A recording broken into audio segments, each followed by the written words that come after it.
Black Star Network is here. Hold no punches. I'm real revolutionary right now.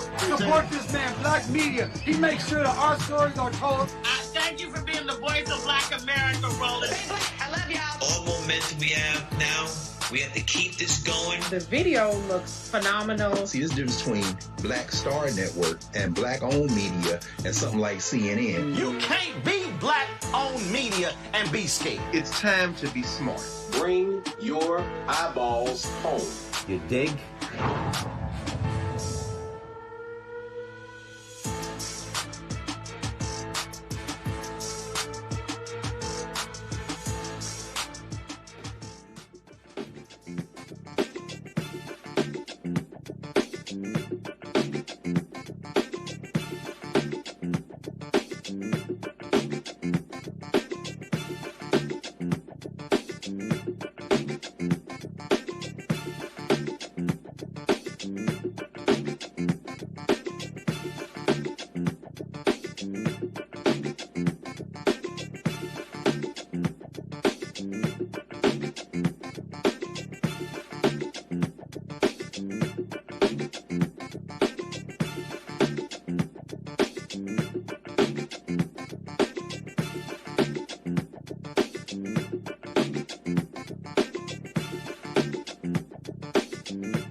Folks, what's happening today is Thursday, April 9th, 2026, coming up on Roland Martin Unfiltered, streaming live on the Black Star Network.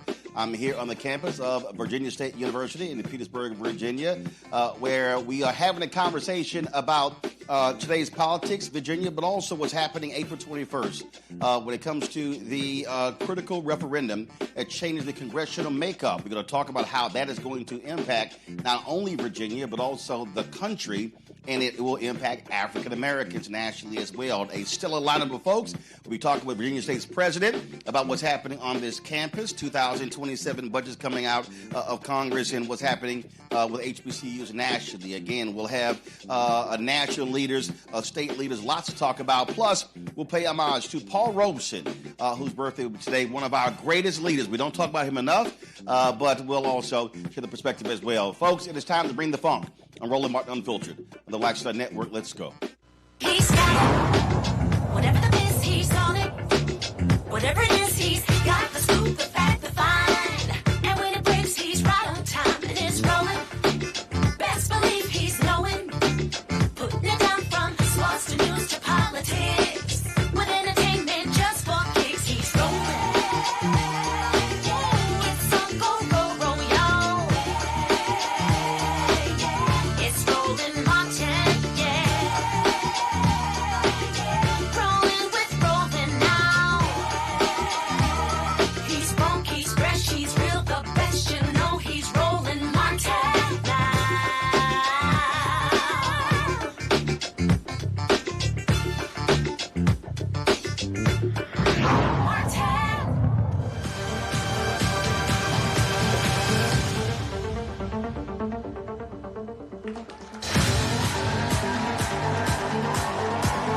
All right, folks, we got a packed house here at the campus of Virginia State University in Petersburg. We're live. Glad to be back here. Of course, we're here during the last election, and so glad to be back as well. Lots to talk about what's happening in Virginia. There's a special election taking place April 21st. Early voting is happening right now that will temporarily change the congressional makeup. It's a 10-to-1 map. it would favor Democrats over Republicans. And so what is happening right now is you've got white Republicans in this state using blackface Republicans to send out mailers that are frankly an abomination, as well as running commercials. And I told y'all the game that they play. And so if y'all actually watch this show, when you turn on our YouTube channel, they actually are running their ads before this show. So they went to YouTube to specifically buy this show. And so they're not paying us. They went to YouTube to run their ads. The same thing the MAGA folks did in the 2024 election. And so just understand, what is going on here. So we're going to be breaking down this referendum and talking about what's happening in the state as well. And so a lot of people we're going to be chatting with. Let's kick this things off with Samuel Parham. He's the mayor of Petersburg. Y'all give it up for him.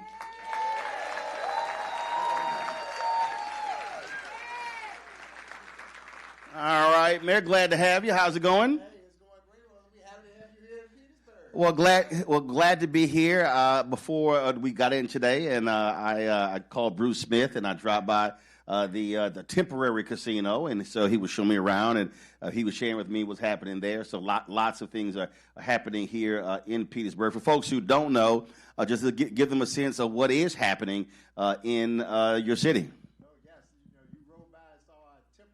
Hold up a little bit more. Hold up a bit. Our live casino hotel resort is under construction right now in Petersburg, which is a $1.4 billion development, which is the largest in the history of the city of Petersburg. And right now what you see in the temporary structure is over 500 jobs right there that's going on, along with 36 table games, over 900 slot machines, and a restaurant is in there. And right now it's far exceeding everybody's expectations. In this first month opening, it did $15 million of revenue for the Commonwealth of Virginia. So it's huge, just to show people that Petersburg is a destination place to come. And once the hotel and the 4,000-seat entertainment venue, the 75,000 square foot of conference and event space, we're going to be able to host you over there too, Roland. So mark your calendar. So in 2027. Well, they took me through the whole deal, and they were showing me everything. They told me it's 100 acres and showing all it's going to be in mixed-use development. And as somebody who does not gamble, but I play golf, first thing I said was, where the golf course? So I'm just letting you know that was the first thing. So listen, I tell people, if y'all trying to get my attention, golf is the best way to get it. Because if it ain't golf, I ain't coming. We have Golf Race, which is one of the top 10 municipal golf courses in the Commonwealth of Virginia. So next time you're in Petersburg, come and get teed up in Petersburg. That's your golf balls and everything. That's not a problem. Again, if I'm gonna gamble, if I miss the putt, I'm gonna blame me. That's how I look at it. So, but that was one of the first things I asked. It was great to see Bruce. Great to see what is happening, and also, of course, the first question I asked when they were talking about economic development, I asked about black contracts, and they said the minority. I said no, I didn't say minority. I said black. I was real specific, so we had to cover that too. So because that's what we do. I say black people and minorities, and so I separate us. I want to know how much we getting. That's always the deal. You talked about a destination, and listen, cities all across the country are trying to figure out how to put themselves on the map, and so with that, look, you have different options of people coming to the state. What do you want them to come here to do? I mean, obviously, once this is finished, but what else do you want them to do? Well, I want them to come here. We're a foodie town in Petersburg. If you've never been to Croaker Spot or to Buttery Bacon House or Saucy's Barbecue, we just have King's Barbecue, which is y'all got any good gumbo in Petersburg? Let me tell you, the gumbo we have in Petersburg, we may have some at Croaker Spot. We may have some good gumbo there. See, Mayor, that was not the good answer. When you say we may have, you got to say, I'm from Houston, my grandparents from Louisiana, so I'm just saying that ain't quite the answer I was looking for. Brother, we need you to bring that family gumbo to Petersburg. I'm gonna have to get in somebody's kitchen and show them what's going on, because I had gumbo before I had breast milk, so I that's why I asked that question. So you were saying a foodie town. All right, okay, what else? On top of that, we have so many people that come, whether you're in the military, down to Fort Lee. Virginia State University has always been the crown asset of Petersburg. Whenever you're in Petersburg, they say Virginia State. You say Virginia State, they say Petersburg. So with that, we also have a tremendous history, civil rights history that is with Wyatt T. Walker. We have First Baptist Church, the oldest black church inside the United States. And we just had a complete renovation of our Trailways bus station, which is Griffin Restaurant. And it was on all the sit-ins and everything happened right there at that Trailways bus station in Petersburg. So we're able to bring a lot of these historic artifacts back online. It's an exciting time to be able to tell the history, to be able to showcase the history. Because in my time growing up in Petersburg, we didn't hear a lot about the history in Petersburg, but now I'm happy to be at the seat to be able to create that new energy and that new enthusiasm in what's going on in the city of Petersburg. All right, that sounds good. Now let's talk about this referendum. One of the things that I have been saying for years is that when black folks vote our numbers, things change.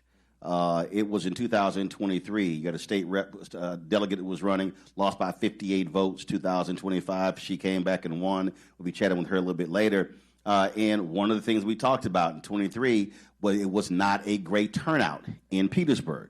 And what I keep saying, whether we're talking Petersburg, whether we're talking North Carolina, whether we're talking Mississippi, Alabama, Georgia, where you have a significant number of black folks, we have to be completely rethinking in terms of how we vote, but also connecting the dots, public policy, social policy, corporate with how we vote as well. And what I keep saying is our number has to be minimum 70%. If you actually look at the data, if we hit that number and other folks vote on the same level, we can sweep elections locally, state, and impact national as well. And so when it comes to, go ahead. So when it comes to this referendum, what are you and others doing in this city to get folks to understand that they can't just simply assume something will pass, that we have to be proactive and drive our numbers? What we have to do is we got to go back to old school route, Roland, because right now, for so many years, everyone could just go to church on Sunday and tell everybody that this election is important and for everyone to come out. But in this day and time, I've noticed that everybody's not on social media. The newspapers don't have a real big circulation anymore. So what we have to do is go door to door, and it's the old school route to bring people out, and that's what works. If you knock on people's door and tell them what's going on, they will come out and vote. If you don't, I've seen the numbers really be low. But that canvassing is super important, and being able to hit the streets and create that buzz.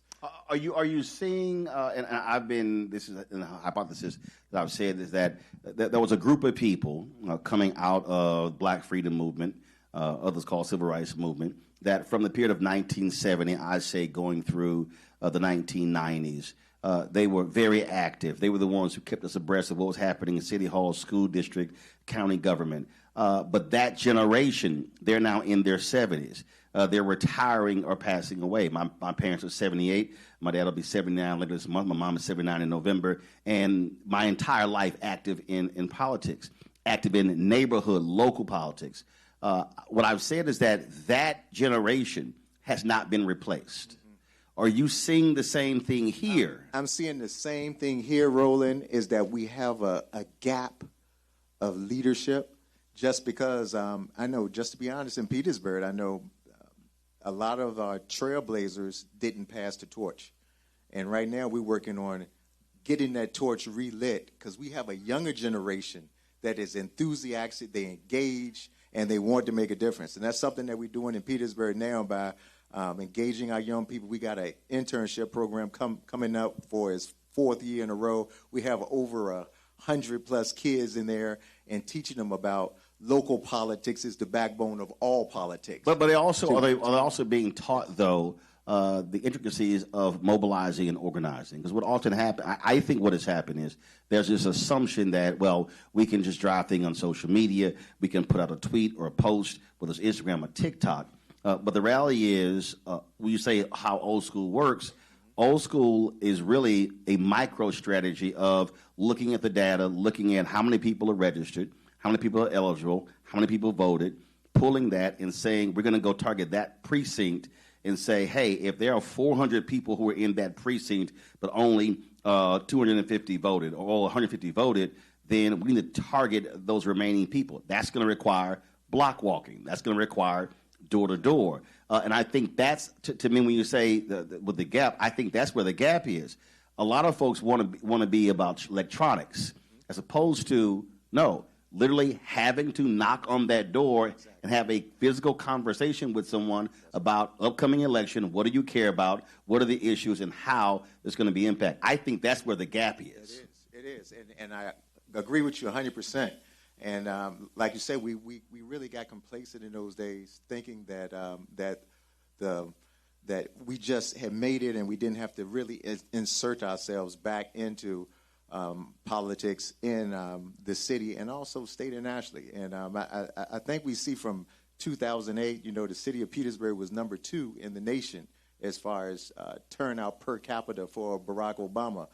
And coming off of that, I think complacency kind of set in, Roland, and finding that new energy to come out and get people back re-engaged, I think is really what's going on with, you seeing what's going on nationally that is really getting people back engaged, back ready to make a difference. They see what's going on in D.C. and they like, heck no, I'm tired of this.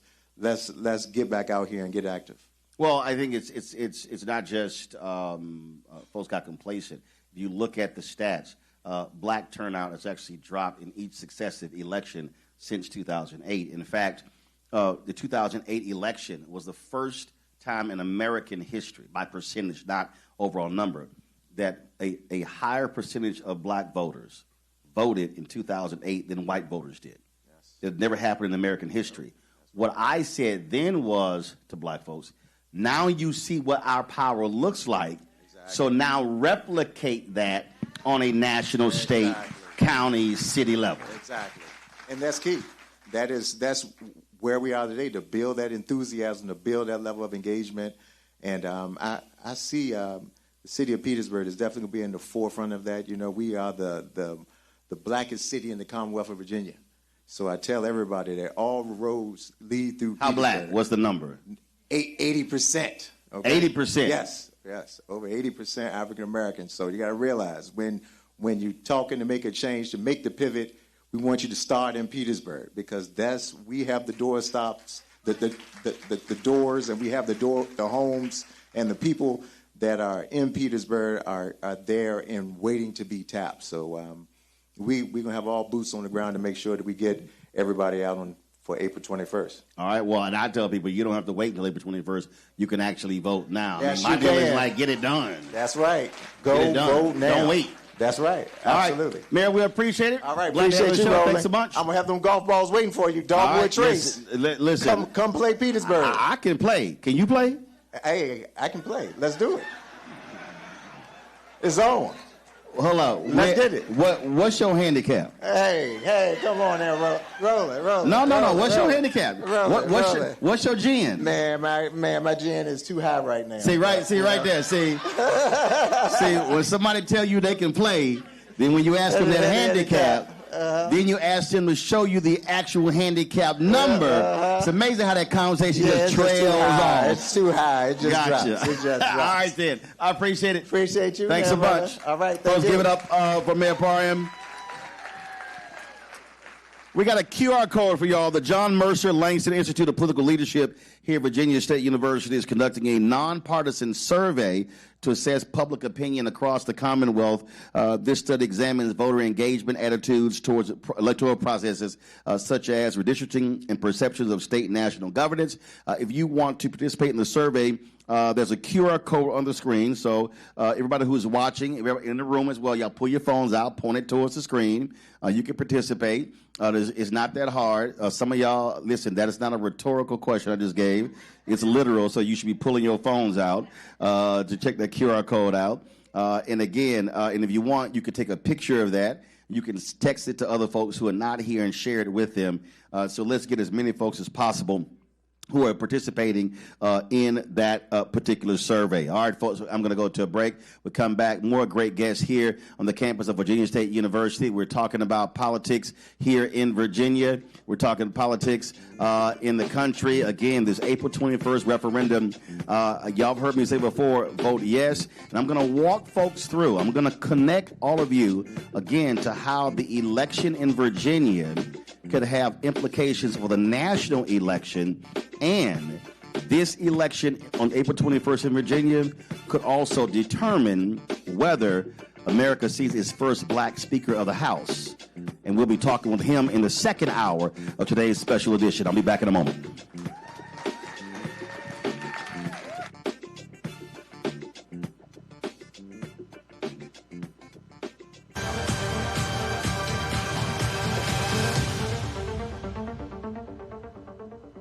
Virginia, we are counting on you. Republicans want to steal enough seats in Congress to rig the next election and wield unchecked power for 2 more years. But you can stop them by voting yes by April 21st. Help put our elections back on a level playing field and let voters decide, not politicians. This is the responsible thing to do. Help us chart a better path forward, Virginia. Vote yes by April 21st. What's happening? This is your man, Motown recording artist Kim. You are watching the Black Star Network.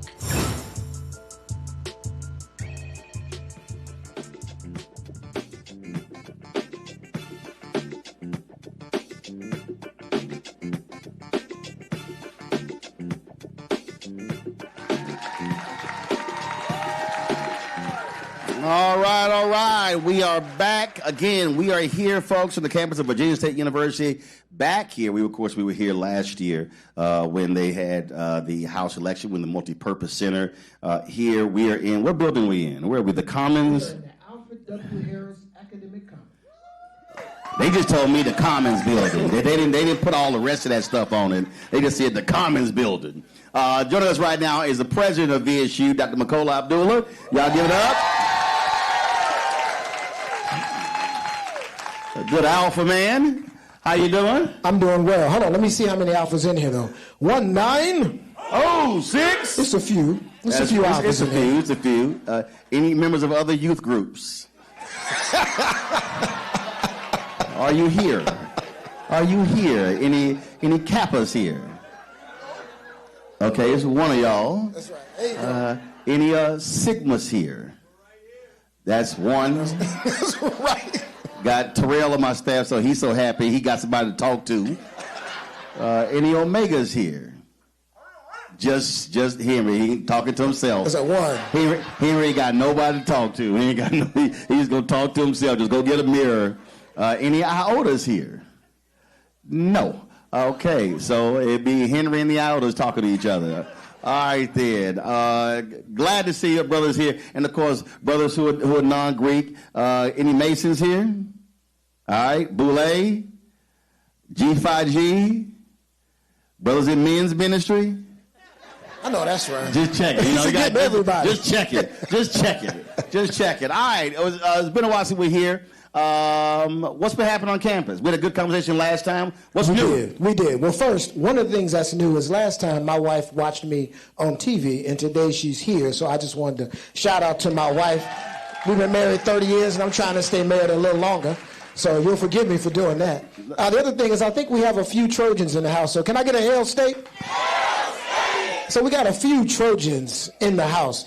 We are excited. Thank you so much for coming last time and coming this time. Anytime that you shed a light on voting, making sure that we tell our students, our faculty, our staff, and of course our wonderful alums, the importance of voting and getting out, it's always important. So we really appreciated you coming before. We're really happy to have you back.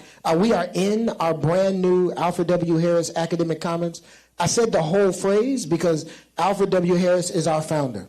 But not only that, when black people were able to vote in Virginia, and we got the right to vote in 1870, one of the biggest things that black people did first was elect delegates like Alfred W. Harris, who then founded Virginia State University. And so we are founded We were founded from a political movement where black people voted. The very first congressman from the Commonwealth of Virginia was John Mercer Langston, who was our first president, right? And so we have a history of voting. We have a history of activism through voting.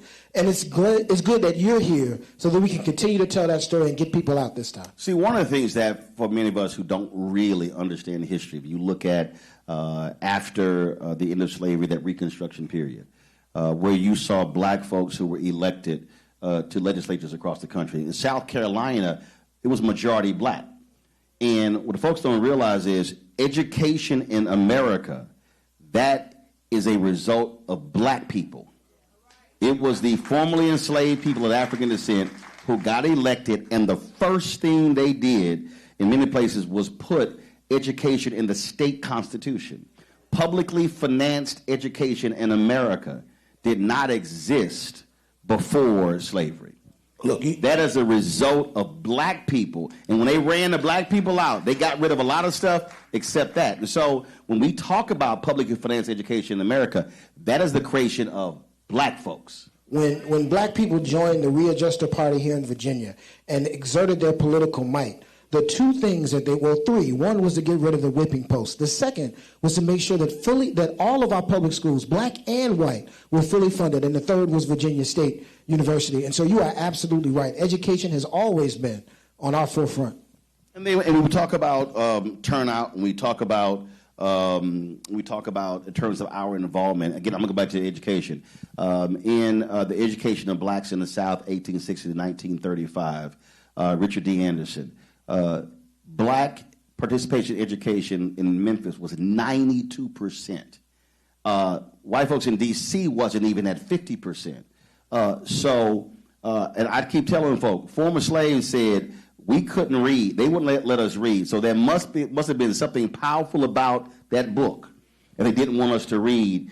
And that was one of the first things that they did. And I think we have to get back to that fervor for education from K all the way up through college. Look, you are absolutely right. There is a movement right now where there are many who are saying that college isn't worth it, that they wonder whether a college degree is worth it for folks to get. But the people who are writing those articles and saying those things, one, they all went to college, right? And second, they're all sending their kids to college. So who are those messages for? Those messages are for our kids, to discourage our young people from achieving education. And if people are trying to work so hard for you to not get an education, you should get an education.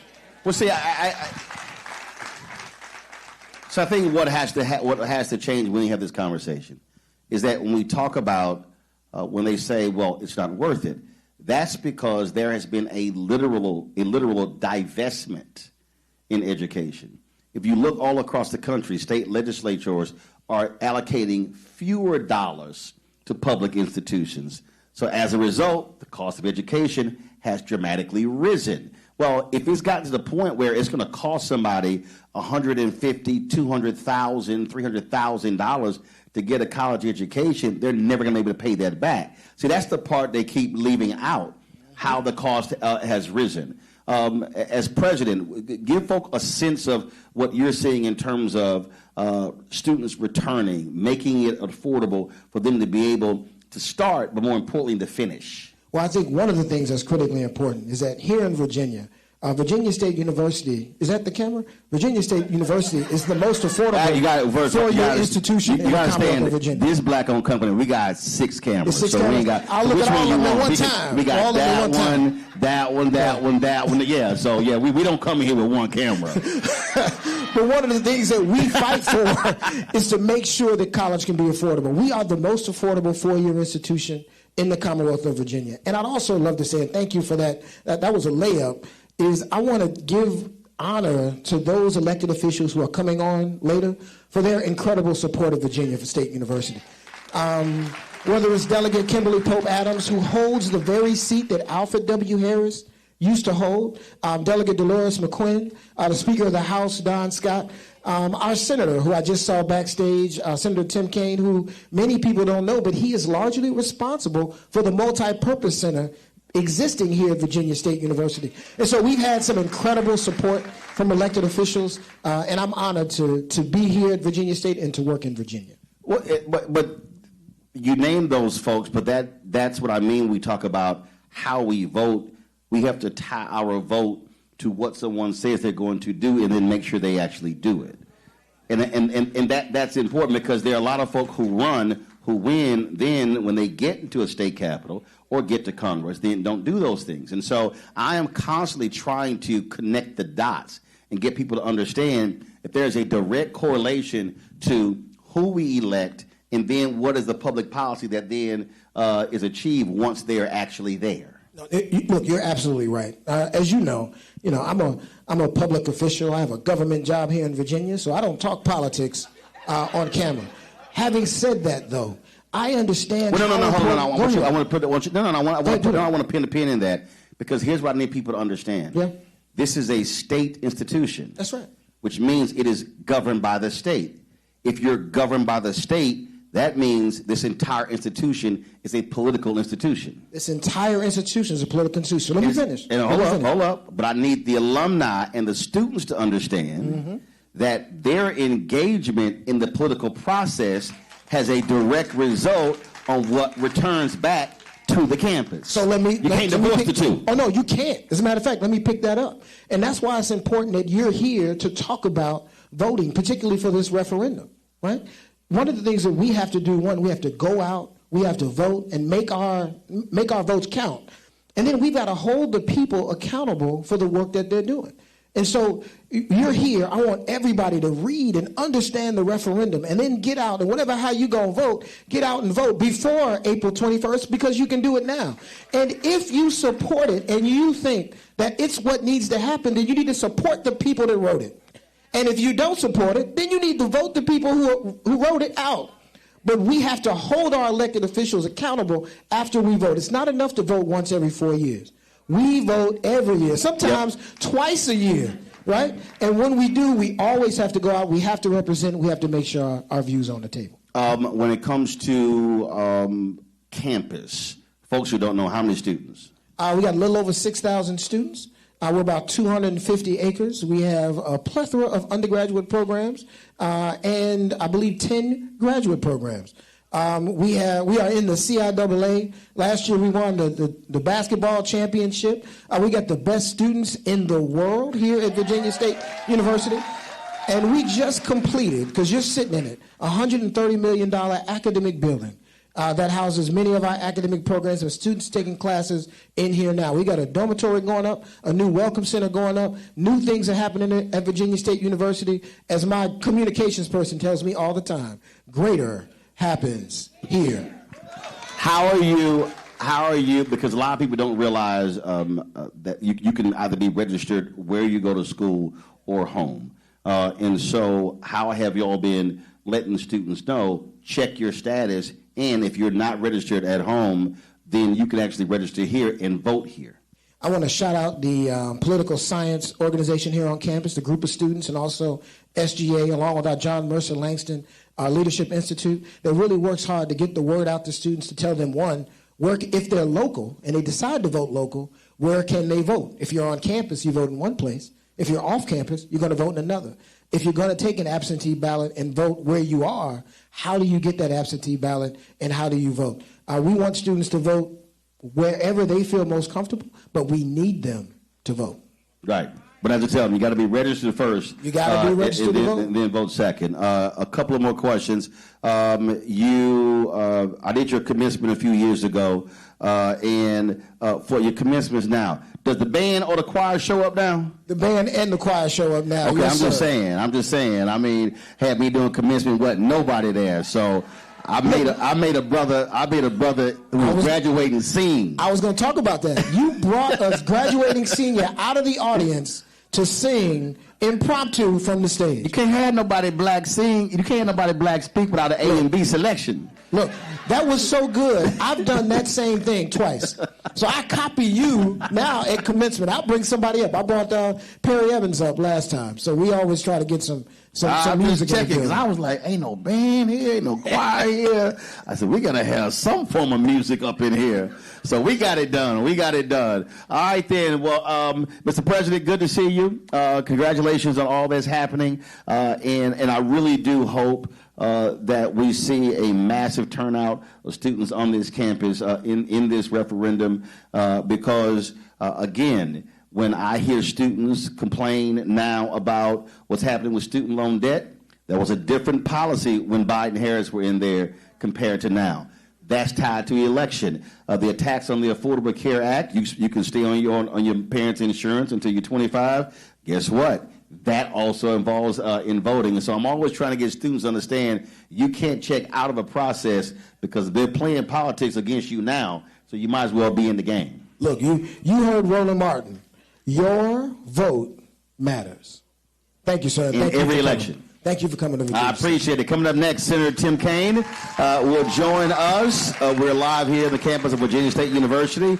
Don't forget, if y'all want to support the work that we do, join our Bring the Funk fan club. Unlike a lot of these right-wing media folks where they got billionaires cutting them checks, that is not the case with us. But our fan base has been amazing. More than 38,000 people have donated to our show since we launched September 4th, 2018.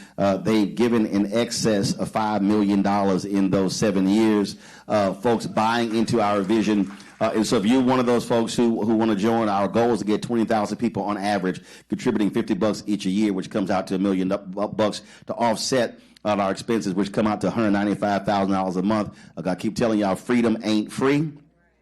People hit me all the time like, hey, can you come to our campus? I'm like, you do know that actually costs, because we came here with 9 people, 2 vehicles, lots of equipment, and everything you see here is paid for. And so we got top of the line stuff, 4K cameras and all of that, but the costs are real. And so when you contribute to our fan club, you help support this show and the 5 other shows that are on our network. If you want to use Cash App, use the Stripe QR code. You see it right here. That QR code is also for credit cards. Checks and money order, make it payable to Roland Martin Unfiltered. There's a whole bunch of y'all do not believe in digital. Y'all still seeing checks and money orders, and I got to go to the P.O. Box to pick them up. Make it out to Roland Martin Unfiltered, P.O. Box 57196, Washington, D.C., 20037-0196. PayPal is R. Martin Unfiltered. Venmo is RM Unfiltered. Zelle, Roland at RolandSMartin.com, Roland at RolandMartinUnfiltered.com. Back in a moment.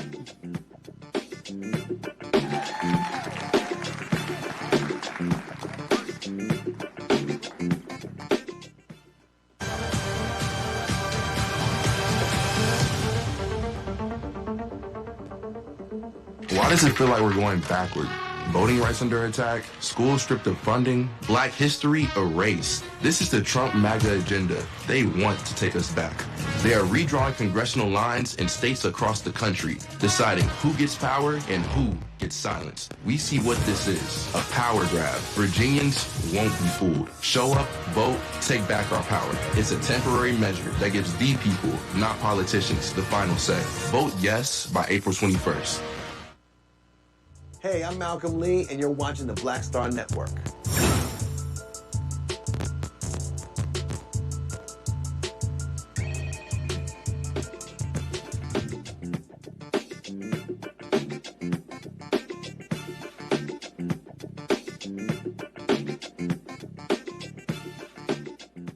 All right, folks, welcome back to Virginia State University. Glad to see everybody here. We'll continue our conversation talking about what's happening in the state politics and, of course, this crucial referendum taking place April 21st. Voting is happening right now. Put your hands together for our next guest and welcome one of your 2 United States senators, Senator Tim Kaine.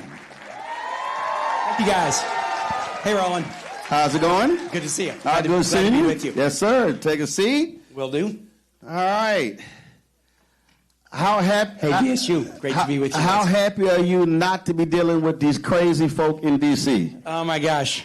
I have to come in Virginia to get my head reoriented. I'll be back in D.C. Monday, but it's been 2 weeks of traveling around the state, waiting to see if the House will finally pass the unanimous bill that the Senate passed to fund government. And they're stumbling all over themselves, but we hope they get there. I'm also.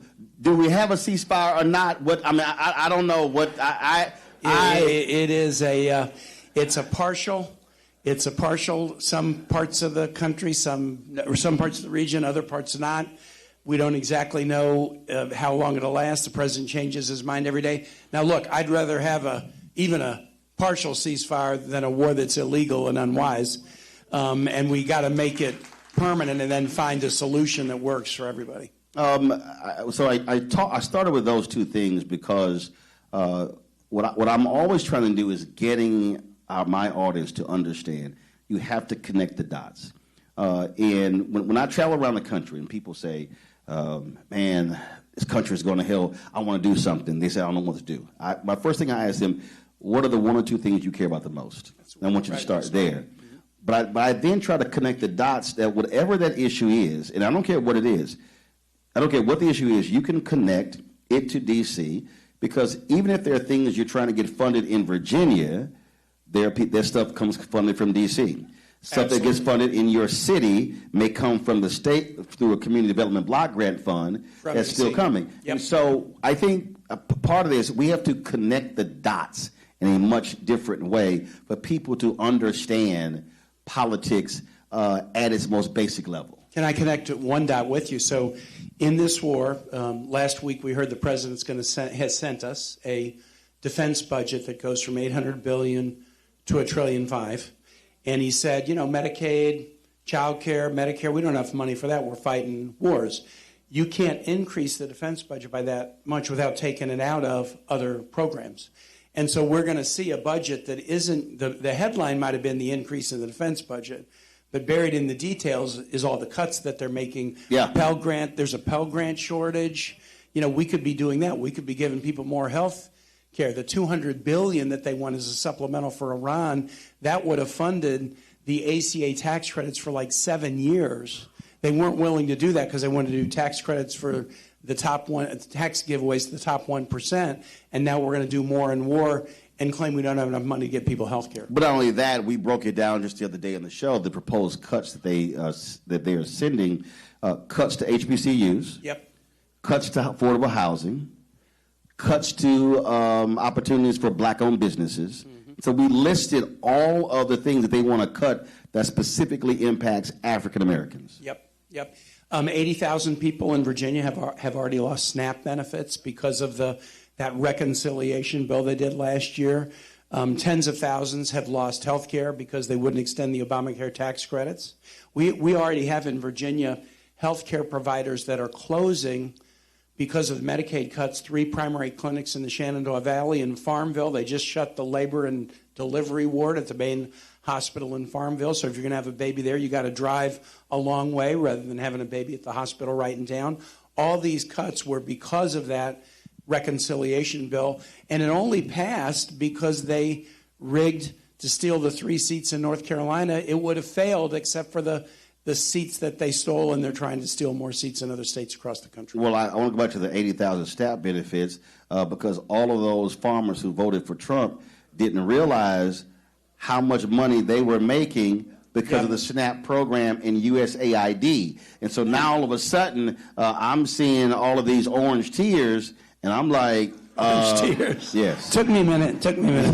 Yes. And I'm like, thoughts and prayers. I'm sorry. This is what you voted for. Well, you look, this is a land grant. So we're right here with an ag department at Virginia State. It's always been a heavy ag research school, right?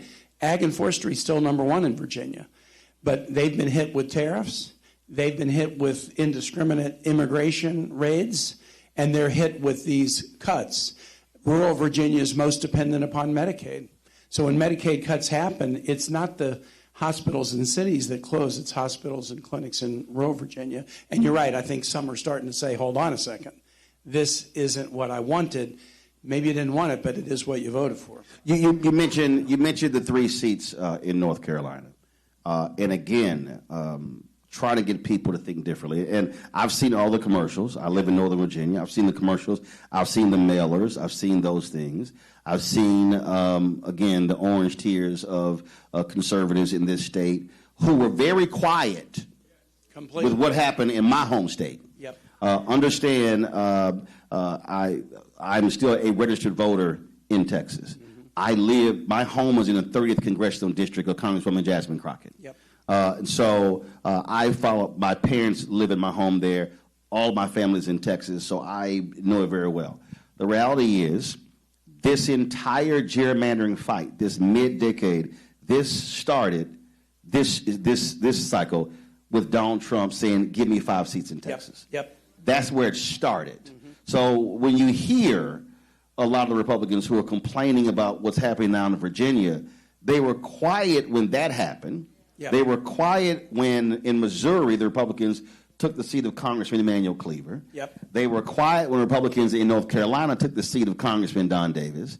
They were quiet in 2022 when Ron DeSantis took the black seat in northern Florida. Yep. So what people don't realize, the Republicans have actually taken 5 black seats through gerrymandering, but they're complaining about 10-1 in Virginia. Right.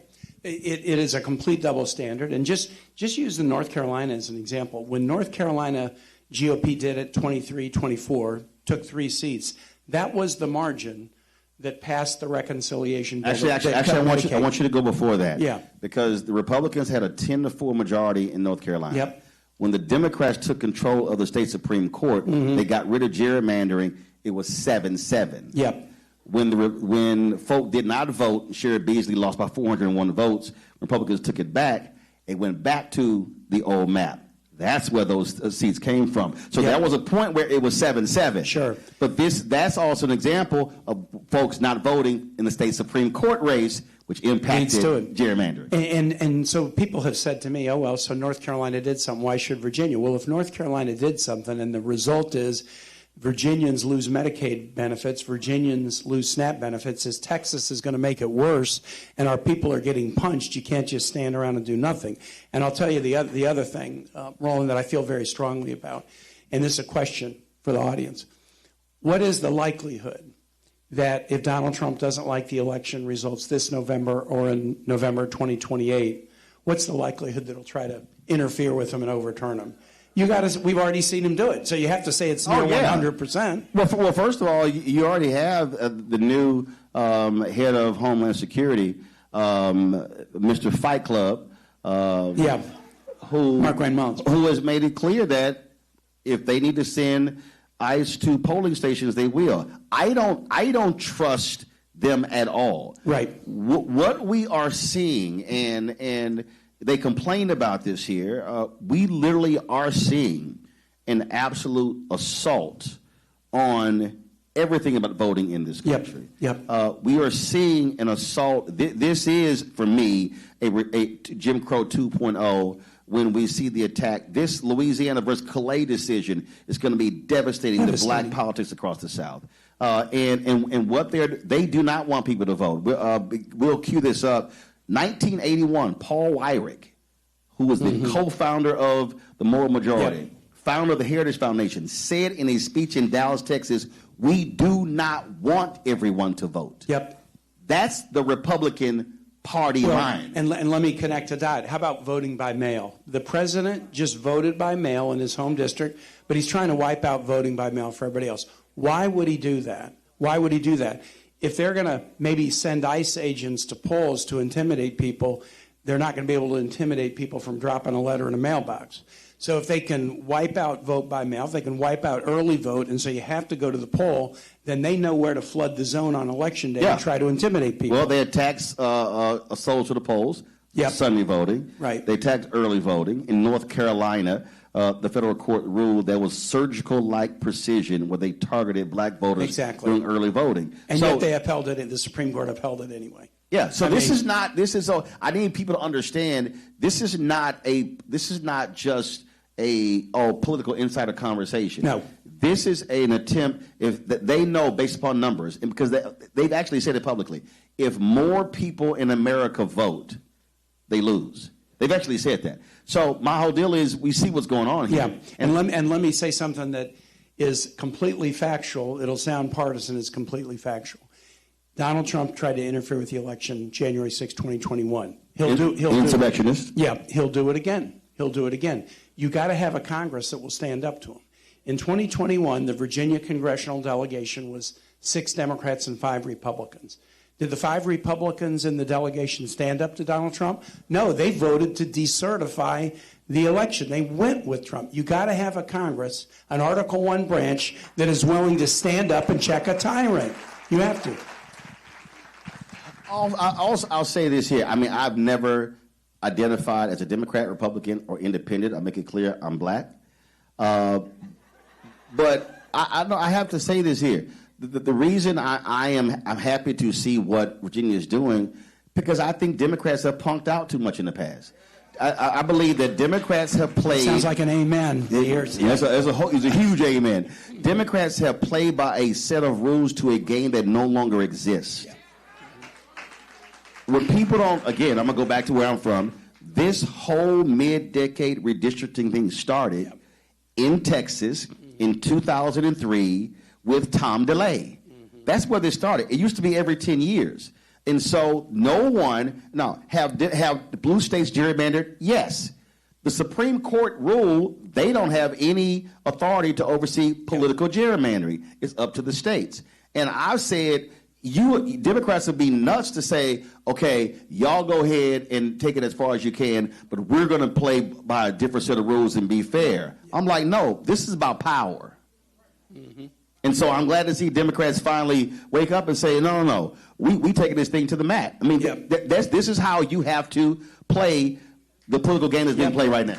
Well, and you know, the Virginia motto, our Virginia motto hadn't changed since 1776, sic semper tyrannis, we stand up to tyrants. And if we were to be silent or quiet when this is going on, we wouldn't be true to what we say about ourselves. But what the issue that you're facing right now is this, and that is you got to get folks out. When you look at various polling data, certain folks are not necessarily excited about it. Obviously, Republicans are really pushing hard, no. When you look at the messaging, does it need to be even more explicit and tougher in laying it out? Because I said fair, I get that. Yep. I personally believe that the messaging is too nice. Yep. Okay. People have to really understand the stakes and what is at stake by voting yes or no. I'll pass that on. I mean, that's why I always talk about what they've done in other states has already led to the closure of Virginia healthcare facilities. What they've done has already led to 80,000 people lose SNAP benefits and tens of thousands losing Medicaid. You got to make it like it's not a theoretical, like a good government exercise.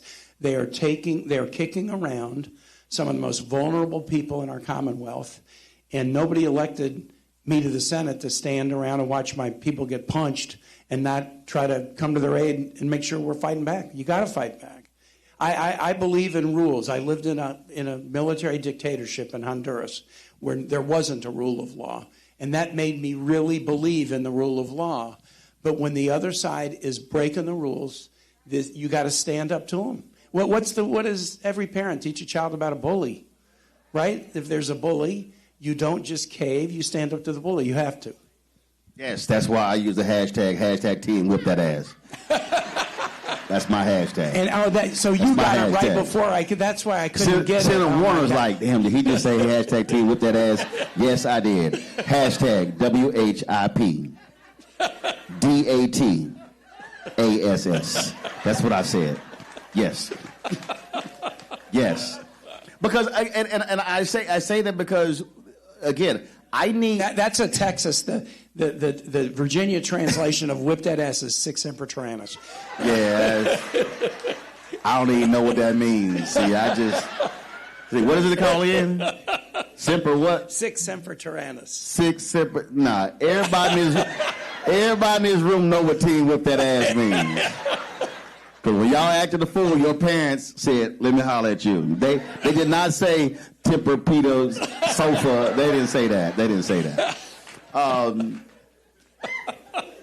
When I say make it plain, Joe Madison, God rest his soul, the Black Eagle. Right. Joe always said you got to put it where the ghosts can get it. And what I have been saying since the twice impeached, criminally convicted felon con man in chief, I don't use the title president. I respect the office of the president only if that person respects the office of the president. Wow. So he doesn't. And so I've been very specific by saying that what we are seeing is an effort to defund Black America. And what I need people to understand is that this is a literal war that we're in the middle of. Project 2025 was their game plan. Yep. They gave it to folks. And people still who didn't vote now are going, oh my God. Right. I mean, when I listen to these largely white farmers go, I didn't vote for this. Yes, you did. Mm-hmm. You just didn't read it. Mm-hmm. We tried to. And so I think we have to be as clear to people as possible what is going on, because the agenda that they're trying to execute is one that does not look out for that everyday common man. I keep saying the folk who support Trump, he won't even let them walk through his hotel lobby. Mm-hmm. But they're confused thinking he supports them. And people have to realize, like, this is a war over the next 30, 40, 50 years. That's what we're facing right now. Yep. Well, I would say in Virginia, because we're so military, people are really seeing what this president is doing. He said he was going to be a peace president. He was going to end forever wars, and said he started more wars in his first year than anybody in office. And he said he was going to focus on bringing prices down, both because of chaos and tariffs, and the wars that he's starting, prices are going up. So what he said, he did the exact opposite. But him doing the exact opposite of what he promised is something you could have counted on based on the first term. So in Virginia, this war weighs heavily, with so many families worried about their kids being deployed, going into a war with no rationale, no game plan, no ally support, and no public support of the American public, and no Congress. And 15 months of massive cuts to the Department of Veteran Affairs. Right. Massive cuts. They just what was the housing program for veterans? Yep. That just got torpedoed as well. Yep. That was a program specifically to help veterans get in houses. Yep. They got rid of it. Mm-hmm. Yep. And more and more and more, and that's why I know Senator Warner's here. The editorial in our Virginian Pilot paper down at Hampton Roads a couple days ago about the war said, listen, I've been forcing war votes virtually every week to try to get people, hey, you know, we shouldn't be hiding this under a bushel basket. Do you know Congress? We're 40 days into this war. Congress has refused to hold a single public hearing about it because the Republican committee chairs, the last thing they want to do is put these folks on under oath in front of a camera and have tough questions be asked. So they only tell us, Roland, in classified, so that we can't share what we know. It's really frustrating to not know something. It's even more frustrating to know something. Have a family member ask me, is my kid going to get deployed, or how long are we going to be there? And for me to say, I'd really like to answer the question, but they're trying to handcuff me by putting it all in a classified setting. So this is, as you say, this is big, but the big global issues, you can connect them right back to the pain people are feeling at home. Absolutely. Senator Tim Kaine, we appreciate it. Thank you, Roland. Really Thanks good to be bunch. with you. Thanks. Thanks a lot. Right, sick, semper, tempur-pita. I don't know what he just said. I don't know. Tempura fish, I don't know. Let's bring up Kimberly Pope Adams, she's Virginia State Delegate. Delores McQuinn. Let's bring him up. We need to bring a chair out. Bring the chair over here. Yeah, I'm not going to a break. Just bring him on out. Where you at? Where you at? How you doing? How's it going? Y'all good? All right, go on. Step right on over here. How's it going? Good seeing you. Absolutely. Step right on up. We got the other microphone. Here we go. Well, you all good? All right, step up. Don't worry about it here. Just take this one. Don't worry about it. Ain't no thing. I don't need that. Don't worry about it. We got it. Plus, you're a little shorter than me, so I can just sit right in it. She did that step up. All right. First time I've seen you since you won. That's right. All right. How's it been going so far? Oh, it's been going fantastic. I feel like I'm in the place I'm supposed to be so I can get the work done that we need. All right, then. Let's talk about this referendum. Again, when leadership change, Democrats controlling the House, Senate, Governor's Mansion as well, you had folks who said, don't do this, don't do this. Why is it critically important to change these maps from your perspective? Oh, it is critically important because we're not redistricting for Virginia. We're redistricting for the entire United States. This is bigger than us. This is absolutely bigger than us. And as was said earlier, what happened in Texas is what started it. And I am so proud to be a part of a group that can fight back, because that's what we do. In Virginia, we don't write strongly worded letters. All right? We write bills. We write legislation. We write amendments so that the people can have the final say. Speak to that redistricting for the rest of the country. First of all, where's my third mic? Where's my third mic? Okay. Well, the way they knew I was going to have 3 people, give me the third mic. Come on. Passing the mic like we passing something else. Go ahead. I'm sorry. I'm not sure. Talk pass. I'm not sure what the something else is, but however. You know there's some medicinal purposes in Virginia. Some folk with some cataract know what I'm talking about. Go ahead. All right. But you know what, the purpose of it, and Kim has already certainly spoke to that, we need to make sure what we're doing is not just about Virginians. It's about this country. It's about our communities. It's about our nation. It is about those, the education, the health care, all of those services that we know need to be provided, and especially in sometimes, you said, black community and communities of color, we need to make sure that we are doing our part. And I think we sent a very clear message from the General Assembly that, you know what, we're in this, and we're in this fight to stay. And I think that the people, the big challenge for us is to make sure that all of us are getting individuals to the polls, knocking on doors, text messages, calling individuals to make sure that they are going to the polls. So that's where we are. But that's what we are doing. So I got to get your take on actually. So y'all fix the mic in the break. Got to get your take on these blackface ads that are running, where they're saying, they're using the KKK imagery, saying they're trying to take these 2 black districts, and we fought this before. These are white Republicans who are paying black Republicans as a front to run these ads. Oh, absolutely. And the entire intent of those ads is to sow confusion.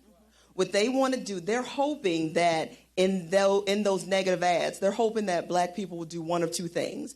Either they will accidentally vote with the other side, or they just won't vote at all. Because either way, that's a win for them. And I say that to everyone I talk to. Not voting in this special election is the same as voting against your best interest. It's no different. So when I see what they're doing, and I see, because they assume that we aren't as smart as we are. We've always been smarter than they've given us credit for, and this time is no different. People are going to see those pieces of mail, they're going to see those ads, and they're going to know what to do. They're going to know to vote yes. Are you hearing from your constituents that this is confusing? Absolutely. Many of them are confused, and that's why when I say it's incumbent upon us, all of us, not just elected officials, not just the church, not just preachers, but every last one of us, to tell someone else, you need to go to the polls or take them to the polls, do the early voting. It is so important because people are confused, and especially the elderly population. And so we need to make certain that we are helping them to understand what's going on. When they saw the picture of President Obama and the governor saying no, then many of them called me because they wanted to know, well, what is this all about? I even had a minister to call me and said, I thought that we're supposed to vote no. How the heck, how did you... See, y'all know she cussed. You know she cussed that minister out. You know she did. You know you cussed that minister out. Go ahead. It is what I told them. It is yes, yes, yes, yes, yes. All the way yes. And that is the message that we need to deliver to our communities, deliver to everyone you know. Roland, I think about this and think about the fight that, democracy is generational. our people fought to have the right to vote. October the 22nd, 1867, the first African-American man went to vote at the polls. They fought. And we got to sustain and maintain, and it's our time for this generation to fight what we know is right and what we need in our communities. So here's my question. Again, I deal with messaging every day with the show. And again, so this is what I see. And so if y'all got some new flyers, I want to know what they are. So I just want you to understand, and again, this is basic fundamental politics. And Lee Atwater was one of evil, but understood politics. And he said, so you have this flyer, and vote no on gerrymandering, protect minority representation. And then you've got this huge photo of former President Barack Obama. And then on the back, let voters decide, not politicians, Barack Obama. Huge photo, vote no today. Okay? So I'm just going to sit here, and again, y'all, this is very basic. Let me just count. 1, 2, 3, 4, 5, 6, 7, 8, 9, 10, 11, 12, 13, 14, 15, 16, 17, 18, 19, 20, 21, 22, 23, 24, 25, 26. So 27 words on this side. You probably got about the same number of words on this side. Okay? This is the vote yes. It's a lot more words, even more words. Yes is too small. I'm just walking. Yes, go ahead. All right. Can you I'm just walking you through. There you go. Oh, that's the new one. This is the new one. How new is this? But I want people to understand that, okay, this is new. I got it. But Obama's only on the back, not on the front. Yes, because that is what we use while we're knocking doors. Gotcha. We are showing up, and we're showing up with what you're holding, because we are the best validators. We can speak to each other. We can spread the word. So as my colleague said, it's incumbent upon us to not just have it in writing, but to deliver it. We have to have the message and be the messenger. So the reason I want to talk about messages is important. So this says protect minority representation, vote no on gerrymandering. This is the facts.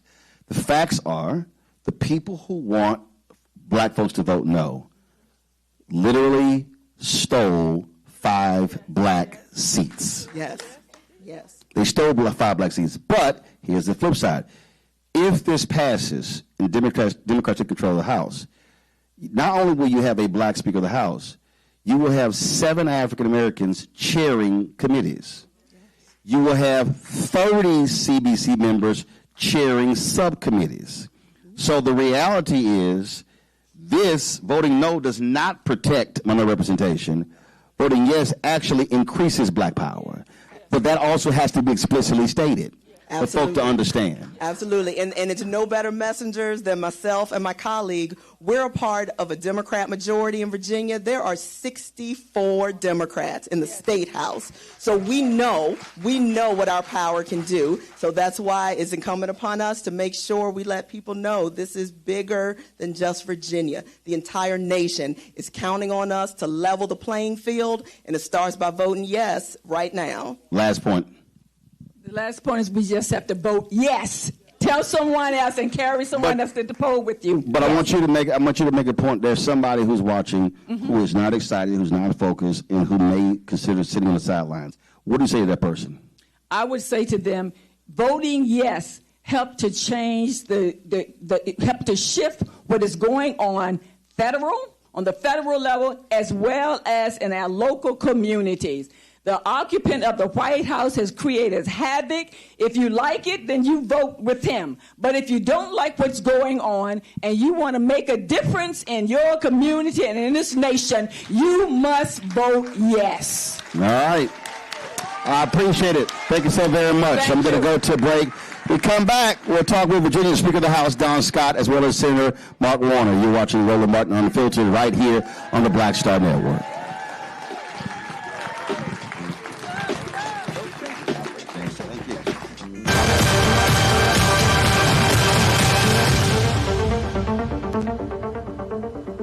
Why does it feel like we're going backward?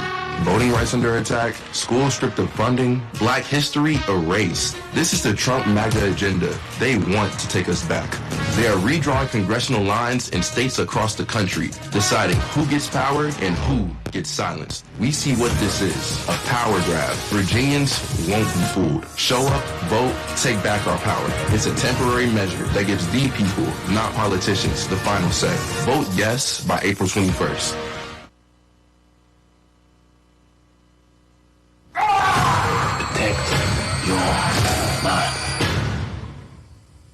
I love you, son. And your mother. More than anything. And I'm gonna keep doing the best I can to prove it.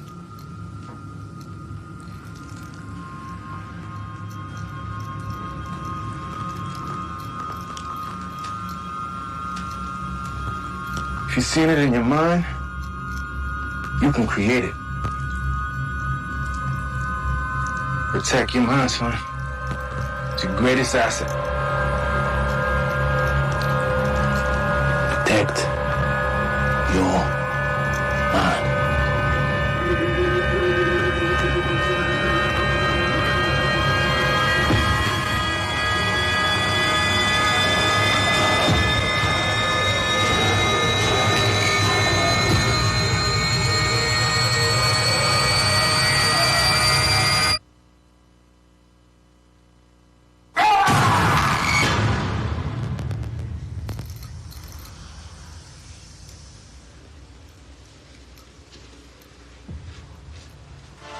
Decade of love, joy, and power. Black Voters Matter is 10 years old, and we are just getting started. This is love with a purpose. This is black joy in motion. This is unstoppable power. Across campuses, neighborhoods, and back roads. Let's go! We show up, not just to vote, but to be seen, to be heard, to belong. We ride together. We organize together. We remind each other that our voices matter, because they always have. Black Voters Matter is about more than ballots. It's about housing and healthcare, clean water and living wages, education, reproductive freedom, and dignity. It's about turning pain into action, turning belief into movement, turning community into power. We don't wait to be invited. We bring the energy. We bring the love. We bring the people. Because when black communities come together, we don't just survive, we thrive. This is how change happens. This is how history moves. We organize, we build, we win. What's up? It's Talib Kweli. I'm CEO. This is the Black Star Network.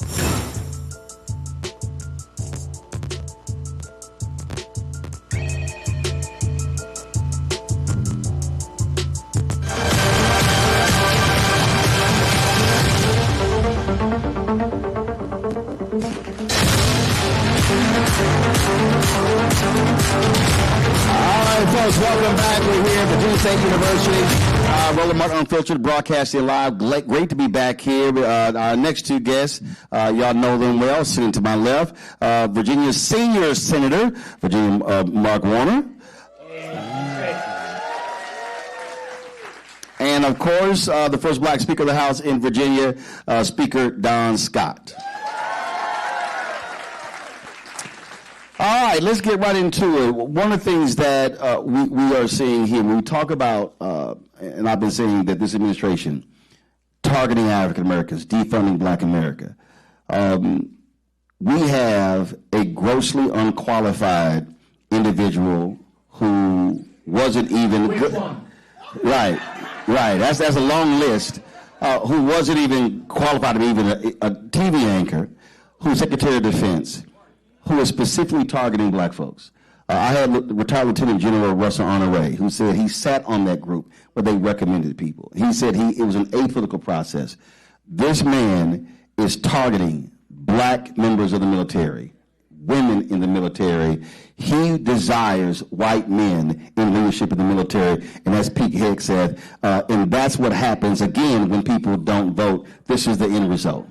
This man should have never been anything but a Fox News announcer. And he has cut back a black chairman Joint Chiefs. He cut back black senior leaders in the Air Force. He's got taken now 4 recent, he particularly goes after black women.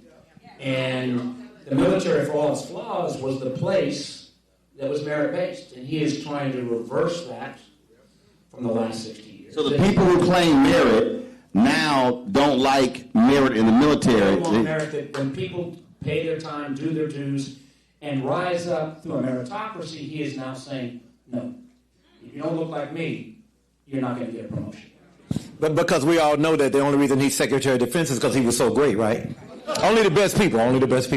So we know, we already know that all they want is undying loyalty, and that the fact that they would attack black women specifically and black leadership overall lets us know that their agenda is no longer hidden. We don't have to worry about what they're hiding or they're trying to trick us anymore.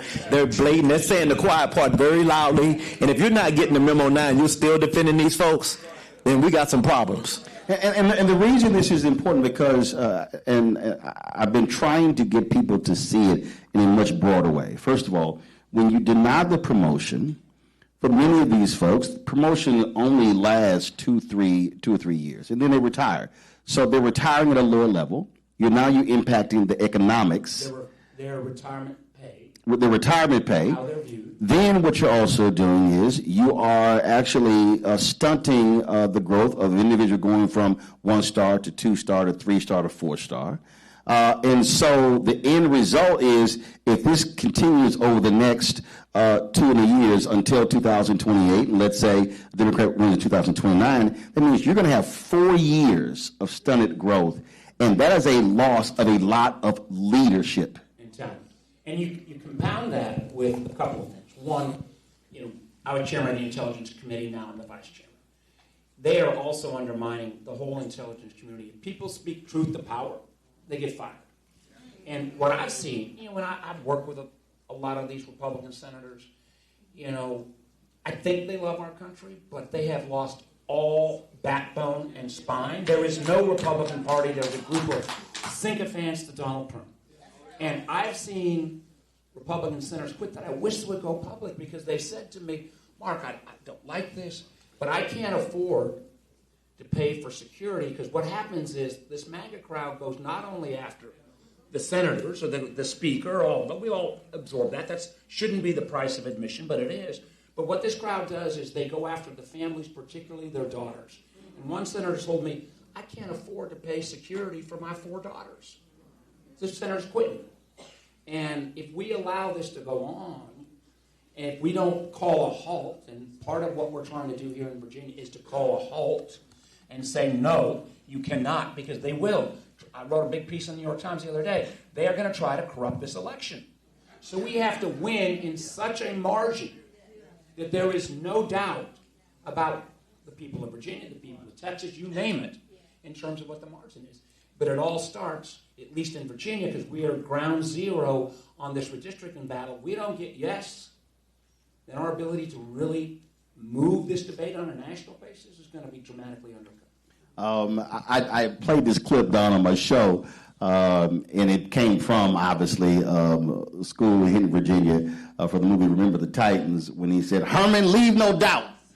And my deal is that's what has to happen at the ballot box. Leave no doubt. We must overwhelm the ballot box, and so they understand what's going on here. Because, again, the attacks are very clear. The attacks are in every area. It's impacting all Americans, but specifically for African Americans. We're talking academics, business, health, science, civil rights, social justice, nonprofits, small businesses, every single sector. That is part of their agenda. And they are literally angry. Project 2025, Heritage Foundation, they believe that America began to decline with the passage of the 64 Civil Rights Act, the 65 Voting Rights Act, and the 68 Fair Housing Act, and everything that's happened ever since. And this whole point we talk about elections, I mean, first of all, Virginia just taught the nation how to vote and how to win. We just did it in 2025. Abigail Spanberger won by 15. We went from a 51-49 majority in the House of Delegates to a 64-36 majority. We know. Led by this speaker. We know how to win elections. Yeah, I ran him hard, put him up wet. But and get ready to do it again for yourself, and I'm gonna do the same for you. And so this is what we need to do. We need to make sure that we get Senator Mark Warner reelected. We cannot play around with these people. We cannot play around. This is not the time. We know, when Roland talks about that, I was born in 1965. I know I look good for my age, but I'm 61. And 1965 was the same year. March 7th was the day that, John Lewis walked across that Edmund Pettus Bridge. I was born on March 5th, so I like to say I watched it on TV and I was inspired at 2 days old. But in our lifetime, y'all, they're trying to roll all of that back. This is not ancient history. This just happened. And so in our lifetime is when America began to realize the real call of its promise, where everybody got to participate in the democracy. That's what we're doing right now. Be true to what you put on paper. And they put it on paper, and now we're holding them to their account. And now that we are, listen, we're the most feared part of the electorate in the world right now. The black vote in America, the black vote in the Commonwealth of Virginia. If we come out and do what we need to do, that is why they are lying in those flyers every day. They sending those flyers out just lying. They lying on Abigail Spanberger. They lying on President Barack Obama. They sending out anybody. They know that because our power is so strong. When we unite, we get to have a voice in every part of this country. And as a veteran myself, unlike the president, President Bone Spurs, my grandfather was a veteran. My father was a veteran. I'm a veteran. I take a back seat to love of this country to no one. And so if we really want to show our love to this country, we have to stand up and vote. We need to participate. As the senator said, we need whatever they want to, whatever try to roadblocks they put up. You need a passport? Okay, I'm going to get that. We need to be prepared and be ready now because we can't wait until after this happens. They're telegraphing what they're going to do. We need to be ready to participate. See, Senator, when we talk about power, when we talk about the use of power, I go back to 2016. Antonin Scalia dies, Supreme Court Justice, and then President Barack Obama, and I absolutely disagreed with naming Merrick Garland. I was very much on record. And I said then, they're not going to give this man a hearing. They held that position open. Mitch McConnell said voters will decide in November. And what I am trying to explain to people now, if Democrats hold Georgia, win North Carolina, then you look at Maine, you look at Iowa, you look at Alaska, you look at the potential is there, potential to go 53-47. What then happens is they can't get anyone through the United States Senate. And I said, and I'm very clear, if anything happens with any Supreme Court justice, if Dems take control, say, nah, we ain't having no hearings to the next election. And my whole point there is when somebody else is exercising power, then they have to be on the receiving end of power. People have to understand this is the reality of politics. This is where we are now. Amen. But I want to go back to one of the things the speaker said. My first full-time venture in Virginia politics was 1989 when I had the honor of being Doug Waller's campaign manager. Got to know Delores and others.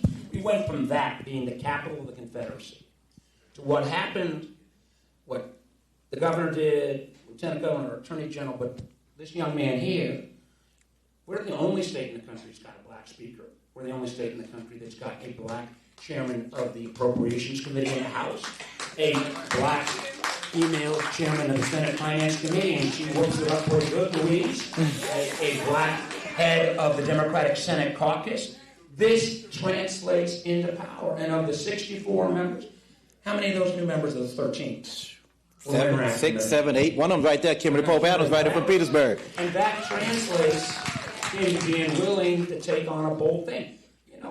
This man had to convince me. This is a bold thing that we're doing to push back at this level in Virginia. But when the other side is adhering to no rules, no morals, no ethics. A lot of y'all have given me crap over the years that I was too bipartisan. I'm in the phase right now. If the Republican Party comes back, I'll be bipartisan again. Until that time, kick their ass. All right. You may say we're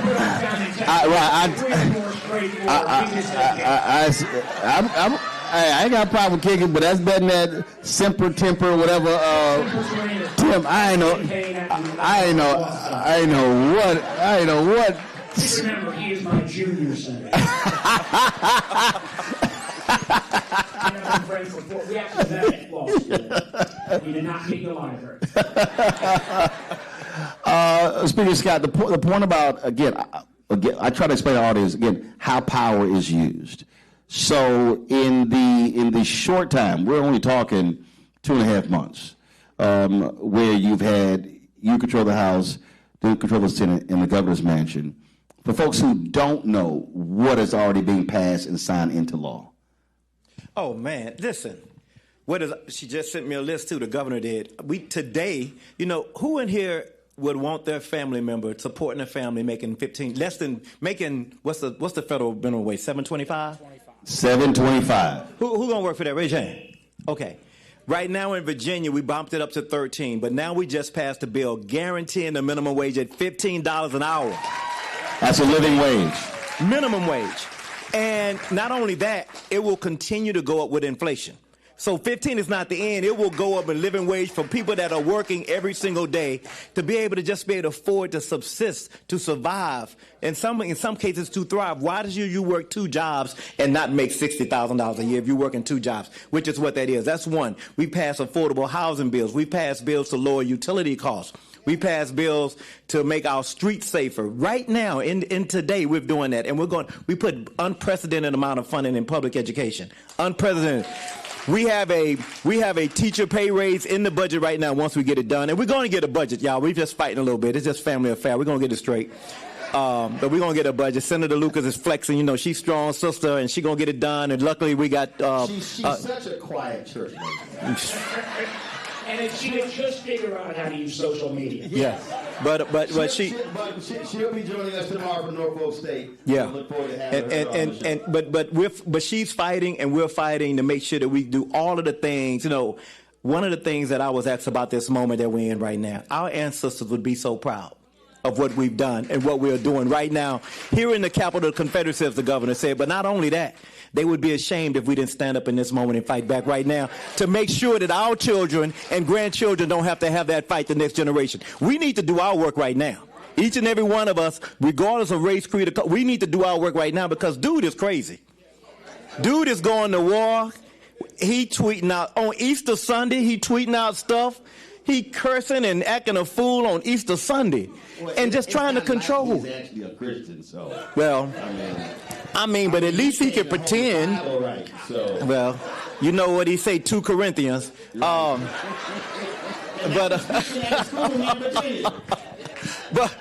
we have to right now. I mean, this is not the time. They want us to be despair. They want us to panic. But what we've always done in moments like this is we've organized. We went to work. We've communicated with one another. We went from house to house, and we got folks organized to go out and vote. And when we go out and vote and let our voices be heard, we make sure that the next generation doesn't have to face this last generation. We slept on this dude. Yeah, y'all got to admit we slept. I heard some of y'all say, well, he entertaining. Well, he not that bad. But not on that show. But there was some folks that was saying, he not that bad, but he's terrible. No, I was at the NBA. We got people right now saying, well, I don't believe in the gerrymandering and we don't fight fire with fire. Man, listen, this is not about fires, okay? This man is really trying to dismantle everything that people like John Lewis, Dr. King, and others vote for. I'm going to say it is about fires because he has specifically, Donald Trump, this has never happened before. He has specifically said, I'm not funding things in blue states. Federal judges have ruled against him. Yeah. They ruled against him by saying, you can't just not fund a blue state because they didn't vote for you over here. You're talking about fire. There was a natural disaster in California. His staff had to convince him that the people in Orange County voted for him to declare disaster assistance. That's how petty we're doing the person. It's like you quoting the guy who was the co-founder of the Moral Majority. You need to just quote the most recently departed, another one that should have never been in this position, Christy Nome, who said, we want the right people to vote for the right people. You know, that does not take a lot of translation. And the idea that like a week ago, he said he put out an executive order that said they want all of the voter files to come back and they're going to do their magic Elon Musk scrape of those voter files. First of all, anybody that knows about a voter file knows there are people that die every day. There are new voters that come in. There is no static voter file. But if that got to the DHS's hand and they could suddenly review who gets to vote, I think a lot of people in this room aren't going to get to vote. And they're not going to tell you until you show up at the polls. So we need that whole save. And then they'll say, no, you can vote. Voter disenfranchisement at a level that goes back to when this country changed in the 60s. But then this is all on the table at this point. But then they're going to say, no, you can vote. Here's a provisional ballot. But provisional ballots are only going to count if it's in a certain percentage. And so we already know what that game is there. That's what we're dealing with. And again, you're seeing it directly how they are specifically refusing to fund initiatives in certain states, and they're saying, they're literally looking at polling. No, let's see. That county. Y'all voted for Harris. Yeah, we're not going to fund things there. One of the things that makes me crazy was I've been a champion for a while of something called Community Development Financial Institutions, CDFIs. CDFIs. They help access to capital. Listen, I failed the first 2 times in business. Third time I did well. I hope I'm self-aware enough to know that if I had not been a white guy with the right education, I wouldn't have gotten 3 chances or 2 chances or maybe even 1 chance. So CDFIs are a way to say, how do you help that black business person get access to capital, somebody that wants to do a little bit of redevelopment. And what the amazing thing is, in Trump's first term, he became a champion of this. In COVID, we got $12 billion for this. Help build the whole industry. He comes in this next term, and he wants to cut them to pieces. This man he was bad the first term, but he had some decent people around him. This is a crowd of people who want to take the country back. They want to take all of the progress since 1964 and 65 and rewrite it and rewrite our history. And it is not going to be based upon meritocracy. It is going to be based upon, unfortunately, a 1950s version of America that did not include most of you in this. Yep. I'm always about connecting the dots. When he was there in his first term, the reason the CDFI money was there because the Constitution says that any bill that involves money starts in the House. When he was there the first time, Democrats controlled the House. The person who was the chair of the House Financial Services Committee was Congresswoman Maxine Waters. I need y'all to go ahead. Yeah, in Virginia, when we get the power back, the chairman of the Education and Labor Committee in the House will be our own Bobby Scott. Right. So I'm trying to. So the reason I'm saying that. So I know Congresswoman Waters, huge champion of CDFIs. She's been on the show many times. So if folk vote yes April 21st, and then if Dems win the House in November, she returns as chair of House Financial Services Committee. Benny Thompson is the chair of the Department of Homeland Security. Congresswoman Joyce Beatty is a subcommittee chair. All of a sudden, there are going to be 6 to 7 CBC members who will be chairing committees. That means the legislation has to go through them. So that's why I'm trying to get people to understand how they vote in this election will have broader implications across the country for public policy and black political power. And in about 15 minutes, if that happens, then our guest in 15 minutes will be just like you, making history as the first black Speaker of the House. That's why the election matters. And that's why it's so important. That's why folks are doing everything in their power. We've never seen this unprecedented amount of deception. They pulling the KKK out, man. When they pulled Jim Crow, they scared. They pulled Jim Crow and the KKK and every image to try to scare the heck out of black folk. Like, oh my God, we're going back to slavery. Yeah, that's how much they're lying right now. And so it's so incumbent upon us right now that we get out and do everything that we can to vote, because Texas, basically, Trump called Texas and said, I need 4 or 5 seats. Get them for me. And they did it. And they did it in a way that was so cynical. They did it through the legislature. And the Democrats tried to deny quorum as long as they could. They had to come back. And now Virginia, you know. Well, they ain't have to, but go ahead. Okay. He wanted them to stay away from home ever. But at the end of the day, this is what they expected. Everybody always talks about Democrats being soft. We don't know how to fight back. We fight and we soft and we letting them do what they want to do. Now we fighting back. And we fighting back, and we're fighting the same fight that they're fighting. And now that we're fighting back, they whining. Miss me with that. Miss me with that. We're going to get this done. And in Virginia, at the end of the day, it's not a group of legislators that decide this in the back room. It's you. It's you.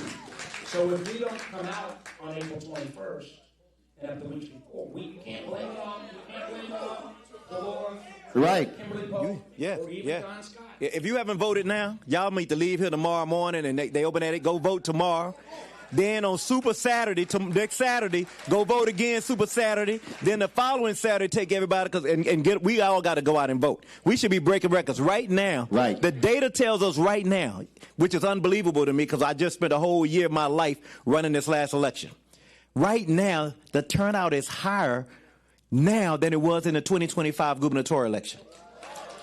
But that don't mean it's all us. No. Right. It doesn't mean it's all Democrats. We need to make sure that it is, though. Because if it's not, we know that no folks coming out. I rode by a dude waving a big old huge Confederate flag the other day. I had to get out the car. I had to skirt. What the what? I backed up. I had to take a picture. I said, y'all, if you were wondering, here's this big old flag waving, huge flag bigger than this room. Flag waving and no signs everywhere. I said, if you have a doubt about who you aligned with right now in this moment, let me just show you. So there are folks who are motivated for the same reasons that they were motivated by in 1965 when John Lewis crossed that bridge.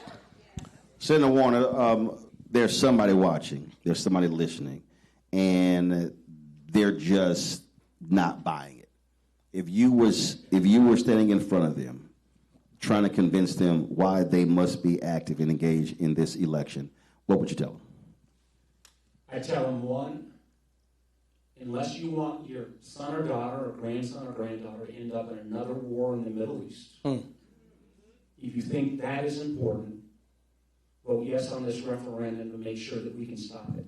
If you feel like the progress of the last 60 years is important so that you can pass that on to your children, if you choose not to vote, what the speaker said is right. There's a whole crowd of folk that want to move our country backwards. This has only been, and you said it, it's not been America 250 years. It's only been in America, frankly, the last 60 years, where we make not only the moral case that we all ought to get a piece, but frankly, the economic case. Yep. You don't include black people and brown people and women, and then the whole enterprise of our country is not going to do as well. It's a bottom line business sense. But there is a crowd that would rather take us back than embrace what this country should and could be. And it's all down to us. I mean, I never thought I'd say things and see things happening in my lifetime in our country that are happening right now on a daily basis. And I'm not even getting to the UFOs, as they said in Intelligence Committee chair. But there is such stuff. They are throwing so much stuff. There is such a reversal of what has stood as rule of law. I mean, Tim was talking about rule of law. This guy has no respect for the law. So it not on our watch should be the word that we're going to take our country back. Right. And that's why I specifically, again, it was a week or two after the inauguration, where I laid out in more than an hour the notion of defunding Black America. When you talk about contracting, we talk about Atlanta today. Maynard Jackson, 1973, elected. The year before, when he walked into the mayor's office, African Americans were receiving 0.0012% of city contracts. Okay, not 1%, not 0.5%, not 0.25%, 0.0012. That's virtually nothing. And he completely changed that. His grandfather told him about the 3 Bs, the ballot and the book were 2 of those.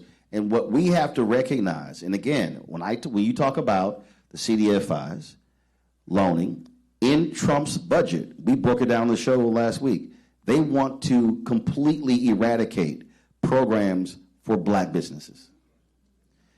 There is, the targeting is clear that we are seeing, and it's in every single area. We had a sister from the University of Missouri. They are no longer funding their group on the campus, their black student group, because Trump's folks are threatening to pull the research funding, the federal funding, from the University of Missouri. So that's how deep. There's not a single black nonprofit, Speaker Scott, in America that's not been impacted by the attack on DEI. Mm-hmm. That is public policy. Mm-hmm. And that's why voting is tied to that. And it got, especially when Musk was in and the Doge stuff, it got so crazy. There's a jurisdiction in Virginia that the Speaker knows, Washington County, far southwest Virginia. It's got a black population, maybe 2%. Mm-hmm. They were on the list. Well, here's what happened. This poor group decided to rip out their computers from the high school because under Biden, they got a digital equity grant. Trump comes in, and these lunatics take this completely out of this rural 98% white county because the grant said equity. That is stupidity on steroids. But that's what we're dealing with, sir. Yeah, that's what we're dealing with, which is why what I keep saying, and I spoke, though, you had a women's leadership, what was it called? Women Leadership Summit Conference. Well, they asked me to drop by. She actually threatened me and made me go by. Good. She wanted a free speech, so I went by. I gave him some remarks. Not Delores. So I dropped by, but this is what I said to them, and I've been saying this for more than last year. We need to be voting at a minimum 70% of our capacity. When you look at a lot of places we do black turnout, we're looking at some places 38, 42, 45, 50, 52, 55. We get excited if it hits 60. But if black turnout is at a minimum of 70%, we sweep elections.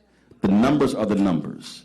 And so that's where we have to be. And so when you talk about here what Speaker Scott said, it literally means if every person in this room says, I'm going to call 5 people, and I'm going to ask those 5 to call 5 people, and then those 5 call 5, now all of a sudden you see multiplication, the numbers and how they change. That's the only way this is going to happen. Final comment from the both of you. Speaker Scott, you first, and then Senator Warner. I'm going to continue. I'm going to sound like a broken record. If we don't vote, we deserve what we get. Simple as that. Don't complain to me and you didn't go out and vote and you didn't carry everybody out. This man has told you exactly what he's doing. We didn't even talk about the health care crisis that he's causing in the country. We didn't even have a chance to talk about him pulling insurance, pulling supplemental nutritional systems for children, making children starve. We didn't even talk about his Secretary of Health, measles outbreaks all over the country. This is what we're dealing with right now. We've never seen anything like this. And so Virginia has a responsibility and a duty, I believe now, to respond. And this is the time to respond. And we can respond with yes. If you having any doubts, go just turn on the news. Every day you turn on the news and you turn it on. I know some of y'all got PTSD, don't even watch it no more.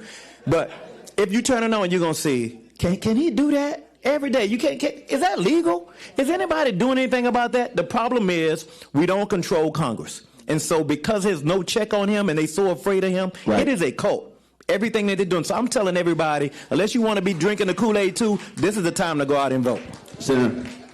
I just add, we're a great HBCU. You know, we have got great HBCUs in Virginia. Good job. And finally, at the end of COVID and beginning of Biden, some of the historic cutbacks we made a little progress back. There were a couple of years there at HBCUs we made some progress back. If you want to make sure that your children and grandchildren have the opportunity to go to a school that reflects history and culture, we allow this man to tear down all the HBCUs across the country. You take away a part of American history, not just black history, but American history. That's at stake as well. Absolutely. Y'all give it up. Senator Mark Warner, Speaker Don Scott. Thanks a bunch. Appreciate it. Appreciate it, 06. Absolutely. We'll see you tomorrow at Norfolk State University. We're not gonna go to a break. We're just gonna bring in our next guest. Put your hands together for Congresswoman Jennifer McClellan.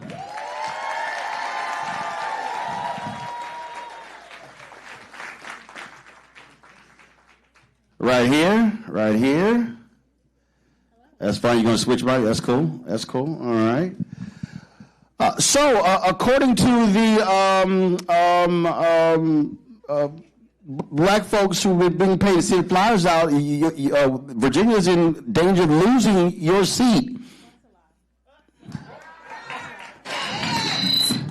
First, before I address that lie, I want to welcome you not only to the 4th Congressional District, to my hometown. I grew up on this campus. My parents worked here. I have an honorary degree here, and I'm excited to have you here. All right, cool. Yes. Glad to be here. So again, I mean, I see this commercial like, oh, we're in danger of losing our 2 black congressional seats. So these are the same people who right now are cheering on the Supreme Court to put the final nail in the coffin of the Voting Rights Act by striking down majority minority districts in Louisiana. They talk out of both sides of their mouth, but just to say it plainly, the 3rd District and the 4th District, represented by Bobby Scott and myself, will continue to have significant minority populations. And, you know, they can't have it both ways, right? They cannot have it both ways. That on the one hand, you claim you're trying to preserve majority minority districts, and yet on the other side, you're trying to completely eliminate them. So, but they lie. They lie. They cheat. They steal. They do whatever they need to do to win. And we're fighting back, and they don't like it. But we're going to keep fighting. Absolutely.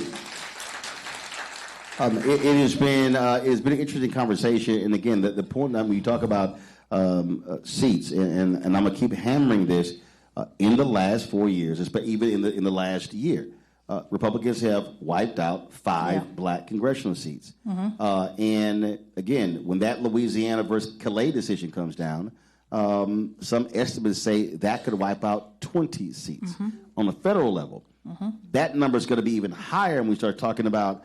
You just had some wins in Mississippi, where they broken the supermajority there, where they elected the courts ordered the election, and a couple of African Americans got elected. Mm-hmm. The Opportunity District in Alabama, of course, and depending upon that ruling, they could wipe out Congresswoman Terry Sewell's district as well, and you could have no black member of Congress in Alabama. So folk need to understand that goes from Congress, then to state rep, state senate, all the way down.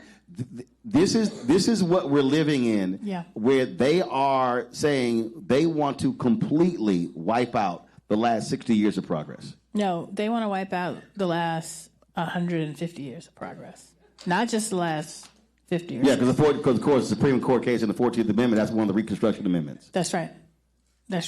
And you know, I would be remiss as the history nerd that I am if I didn't remind you, we've been here before. This is the biggest backlash to progress that this country has seen since the backlash to Reconstruction. I heard Senator Warner and Speaker Scott talking about how much we had to do to make the idea of we the people include us. It didn't include us. Declaration of Independence didn't include us. In a government by, of, and for the people, government reflects the perspective and therefore meets the needs of the people who participate. But from the beginning, we weren't included. And the history of this country has been every time we have made progress, towards black people specifically, but marginalized people generally gaining social, political, and economic power, there is a backlash that involves three things. See if this sounds familiar. Propaganda, violence, voter suppression. And this is the biggest backlash since the backlash to Reconstruction, which that backlash eliminated hundreds of black men who served in Congress and state legislatures across this country. We went from 100 black men who represented Virginia in the General Assembly during Reconstruction to 0 between 1902 and 1968. That is what they're trying to do right now. Yeah, and the difference is, and again, when you talk about this is what they're doing, but there has to be an appropriate response to it. Yes. And so we can talk about historically what happened. Historically, our folk fought back as best that they could. Yes. What we have are tools at our disposal that, frankly, are not being maximized. And we need to maximize them. And this redistricting referendum is one way to do that. And none of us want to be here. But you can't just fight with one hand tied behind your back when the other side is bringing not just both hands, but brass knuckles and a knife and a gun and whatever else they need. Right. You gotta respond. And so here's the difference, though. Texas and Missouri, their state legislator went in a back room. And North Carolina. Went in the back room with no public input, came up with a map and said, here it is. California and Virginia, we're letting the voters decide. That's a huge difference. Yep. Well, again, early voting is right now. Election is April 21st, and folk got to simply do their part. Yeah, we have to. I'm going to end with John Lewis. In his final words to us, said, democracy is not a state. It is an act that requires every generation to do its part to build the beloved community. Democracy by itself is not the goal, it's what you do with it. My great-grandfather did his part by having to take a literacy test and find 3 white men to vouch for his character to be able to register to vote. My grandfather paid poll taxes to be able to register to vote. My great-grandmothers never voted. My mother didn't get to vote till after the Voting Rights Act. But I sit before you as the first and only black woman ever to represent the Commonwealth of Virginia, the birthplace of American democracy and American slavery, because every generation did its part. This generation needs to do its part so that future generations have a democracy to be a part of. All right. Put your hands together for Congresswoman Jennifer McClellan. Thank you. We're going to take a quick break. And when we come back, we'll speak with Democratic House Leader Hakeem Jeffries. You're watching Roland Martin Unfiltered on the Black Star Network live on the campus of Virginia State University. Back in a moment.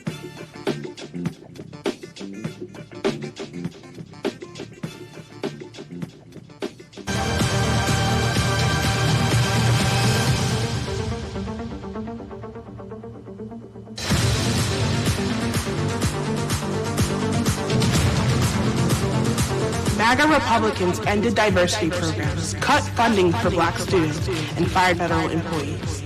And they won't stop there. Now, they've redrawn congressional maps so that they can rig the November election. But we have the power to stop them. By voting yes for fair elections, we have the final say on who represents us in Congress. This is a temporary measure to restore fairness. They are not backing down, and neither can we. Make a plan to vote by April 21st and vote yes for fair elections.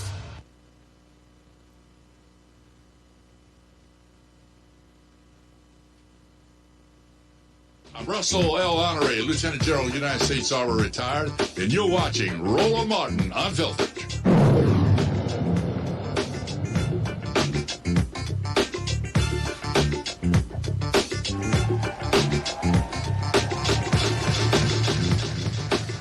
All right, folks, welcome back. We're going to close the show out with my next guest. We had all of these guests from Virginia, and so he found out we were here, and so he was like, hey, I need to get in on this here. So he wanted to bring some Brooklyn flavor to this thing. So Y'all put your hands together. He's joining us virtually. Democratic House Leader Hakeem Jeffries.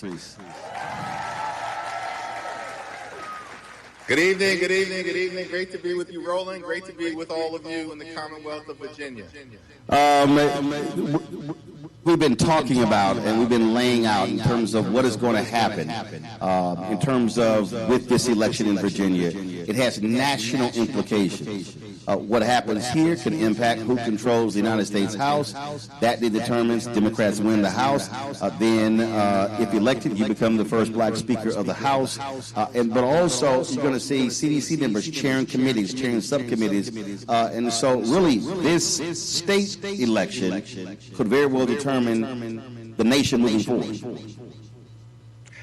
Well, that's exactly right. We're so thankful to the people of Virginia who have undertaken this effort in terms of being able to make a decision that could impact not just the future of the Commonwealth, but the future of Black America and the future of the United States of America in terms of pushing back against this gerrymandering scheme that Donald Trump and MAGA Republicans have launched, where they want to rig the midterm elections so that Donald Trump is deciding who's in charge in the Congress in the aftermath of what takes place in November. We believe that it's the people of the Commonwealth of Virginia and the people of this great country who are the ones who should decide who's in the majority as a result of what happens in the midterm elections.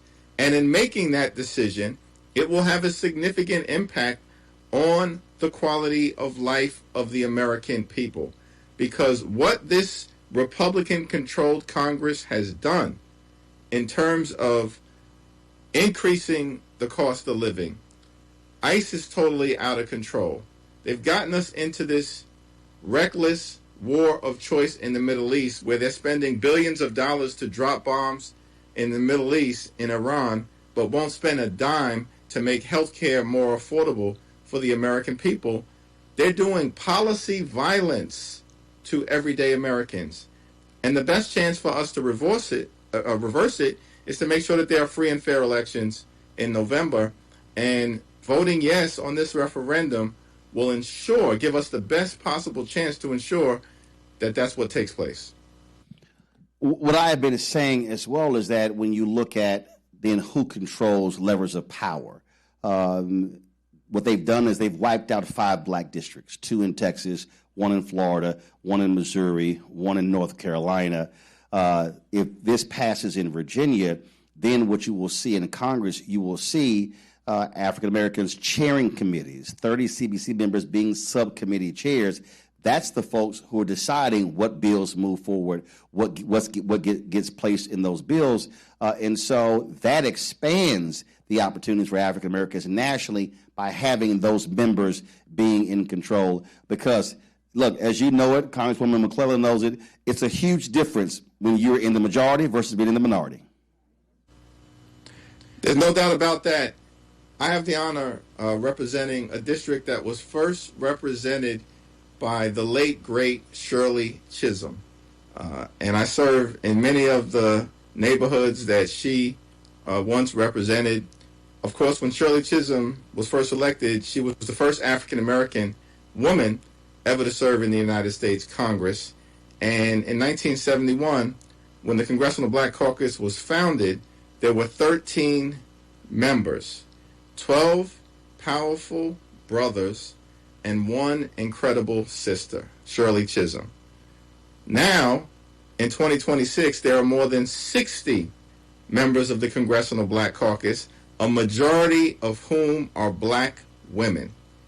And if we are successful in taking back the majority in November, those congressmen and women are going to be able to govern with gavels in their hands in the majority, moving legislation designed to make life better for our communities, to focus on the things that matter: good paying jobs, good housing, good health care, good education for your children, and when it's all said and done, a good retirement, which of course means we can protect your Social Security and your Medicare. But it also means them holding this administration accountable. Republicans have been in charge. They don't want to hold hearings. They don't want to use subpoena. And so if Democrats control the House and or the Senate, then they can now hold this administration to account with a lot of the things that they've done. That's absolutely correct. Roland, as you know and have documented in such a compelling way, this is the most corrupt administration in American history.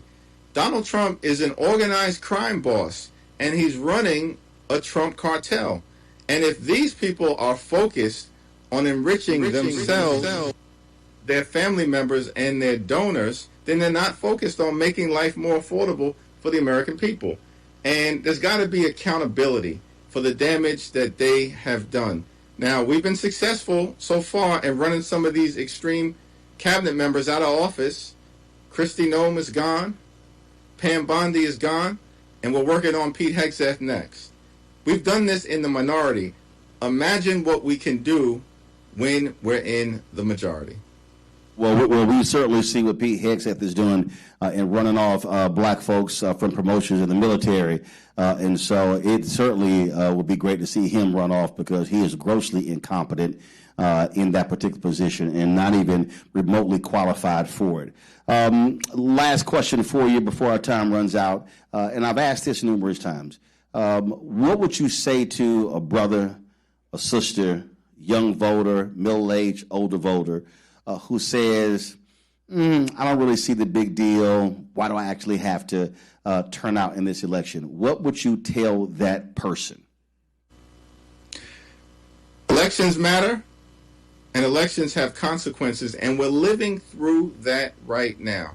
Imagine how life would be if Kamala Harris was sitting at 1600 Pennsylvania Avenue.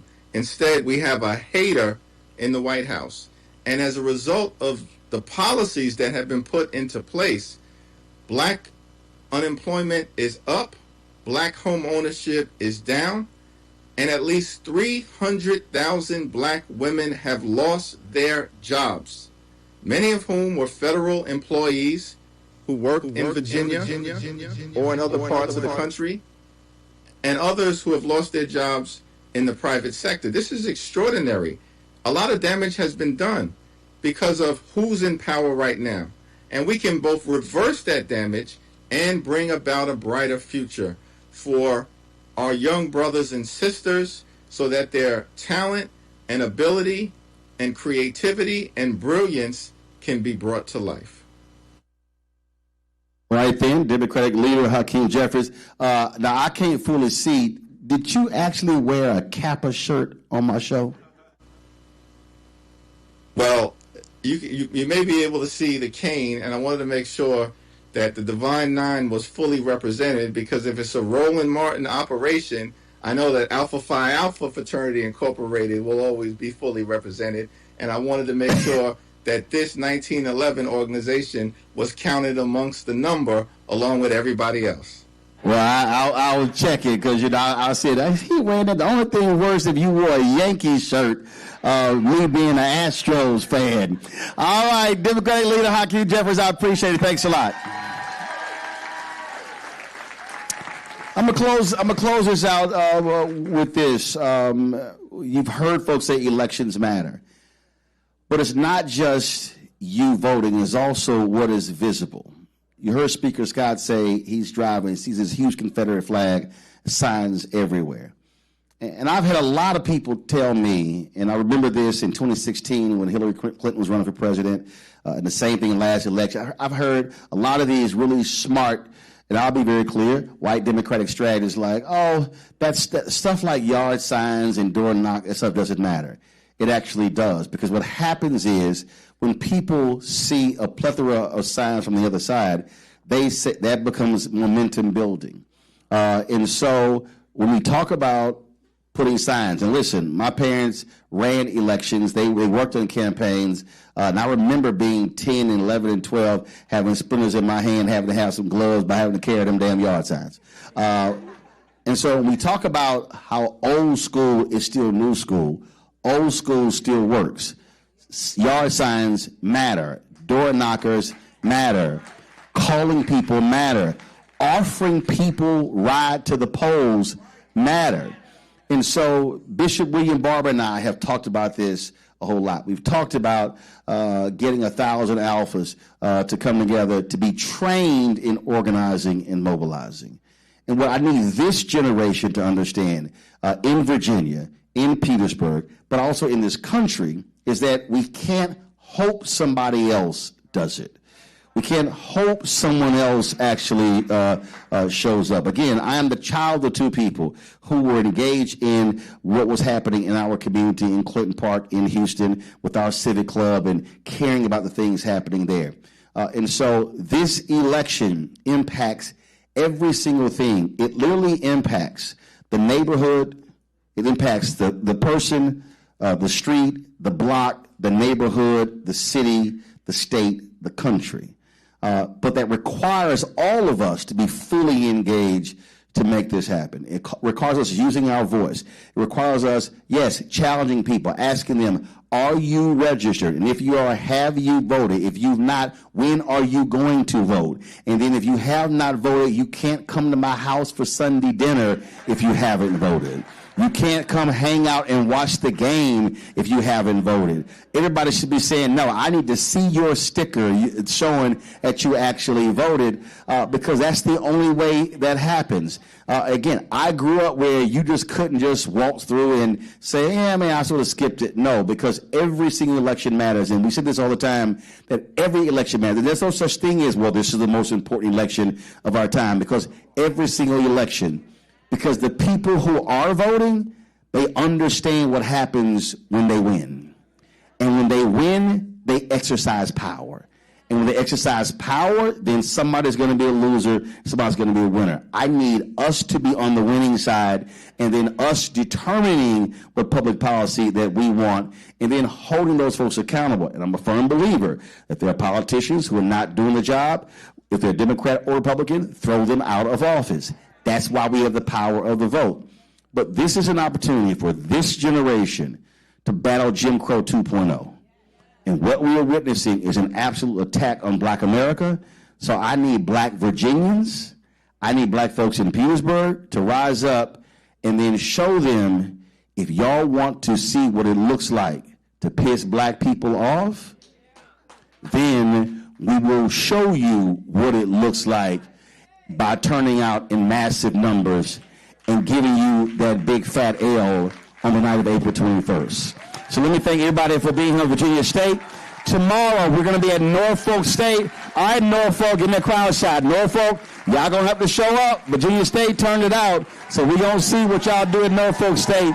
So we're going to be there tomorrow, but broadcasting live on the campus, and so I appreciate it. Let me thank everybody that made this show possible, everybody here at Virginia State. Glad to see everyone here, and we always love coming back here. We appreciate y'all having us on your digital sign as well, being welcome to campus, and so look forward to becoming the next time. Don't forget, support Roland Martin Unfiltered, the Black Star Network. Listen, there is no other Black-owned media company in the country that does what we do, taking this show on the road, broadcasting all across the country. So your support is critically important, so please support us. If you want to contribute via Cash App, use a Stripe QR code. You see it right here. That's also for credit cards. Checks and money order, make it payable to Roland Martin Unfiltered, P.O. Box 57196, Washington, D.C., 2003-70196. Of course, PayPal's R. Martin Unfiltered, Venmo, RM Unfiltered, Zelle, Roland at RolandSMartin.com, Roland at RolandMartinUnfiltered.com.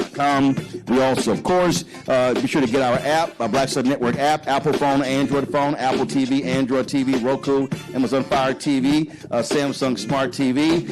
Folks, want to get our swag.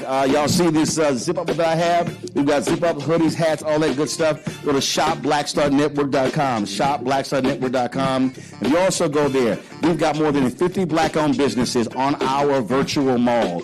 We created this because a lot of Black-owned businesses do not have marketing budgets, so you have an opportunity to buy products through our marketplace. And so we've got it. We've got car cleaning solution. We've got jewelry, skincare. We've got dolls, STEM dolls. We've got backpacks, crossword puzzles, all that sort of stuff. So certainly go to shopblackstarnetwork.com to check out those Black-owned businesses. Also, every day at noon Eastern, Brittany Noble. Check out her show, The Breakdown with Brittany Noble, on the Black Star Network. Also, every Thursday. So when this show is over, you'll see the next installation of The Second Opinion with Dr. Ebony Jade Hilton. Of course, that is our new health show that, again, it's about focusing on health, so please be sure to check that out as well. And again, Norfolk State, I will see y'all tomorrow, 6 p.m. Eastern, right here on Roland Martin Unfiltered on the Black Star Network. Y'all know how we always end the show. I'll see y'all tomorrow. Holla!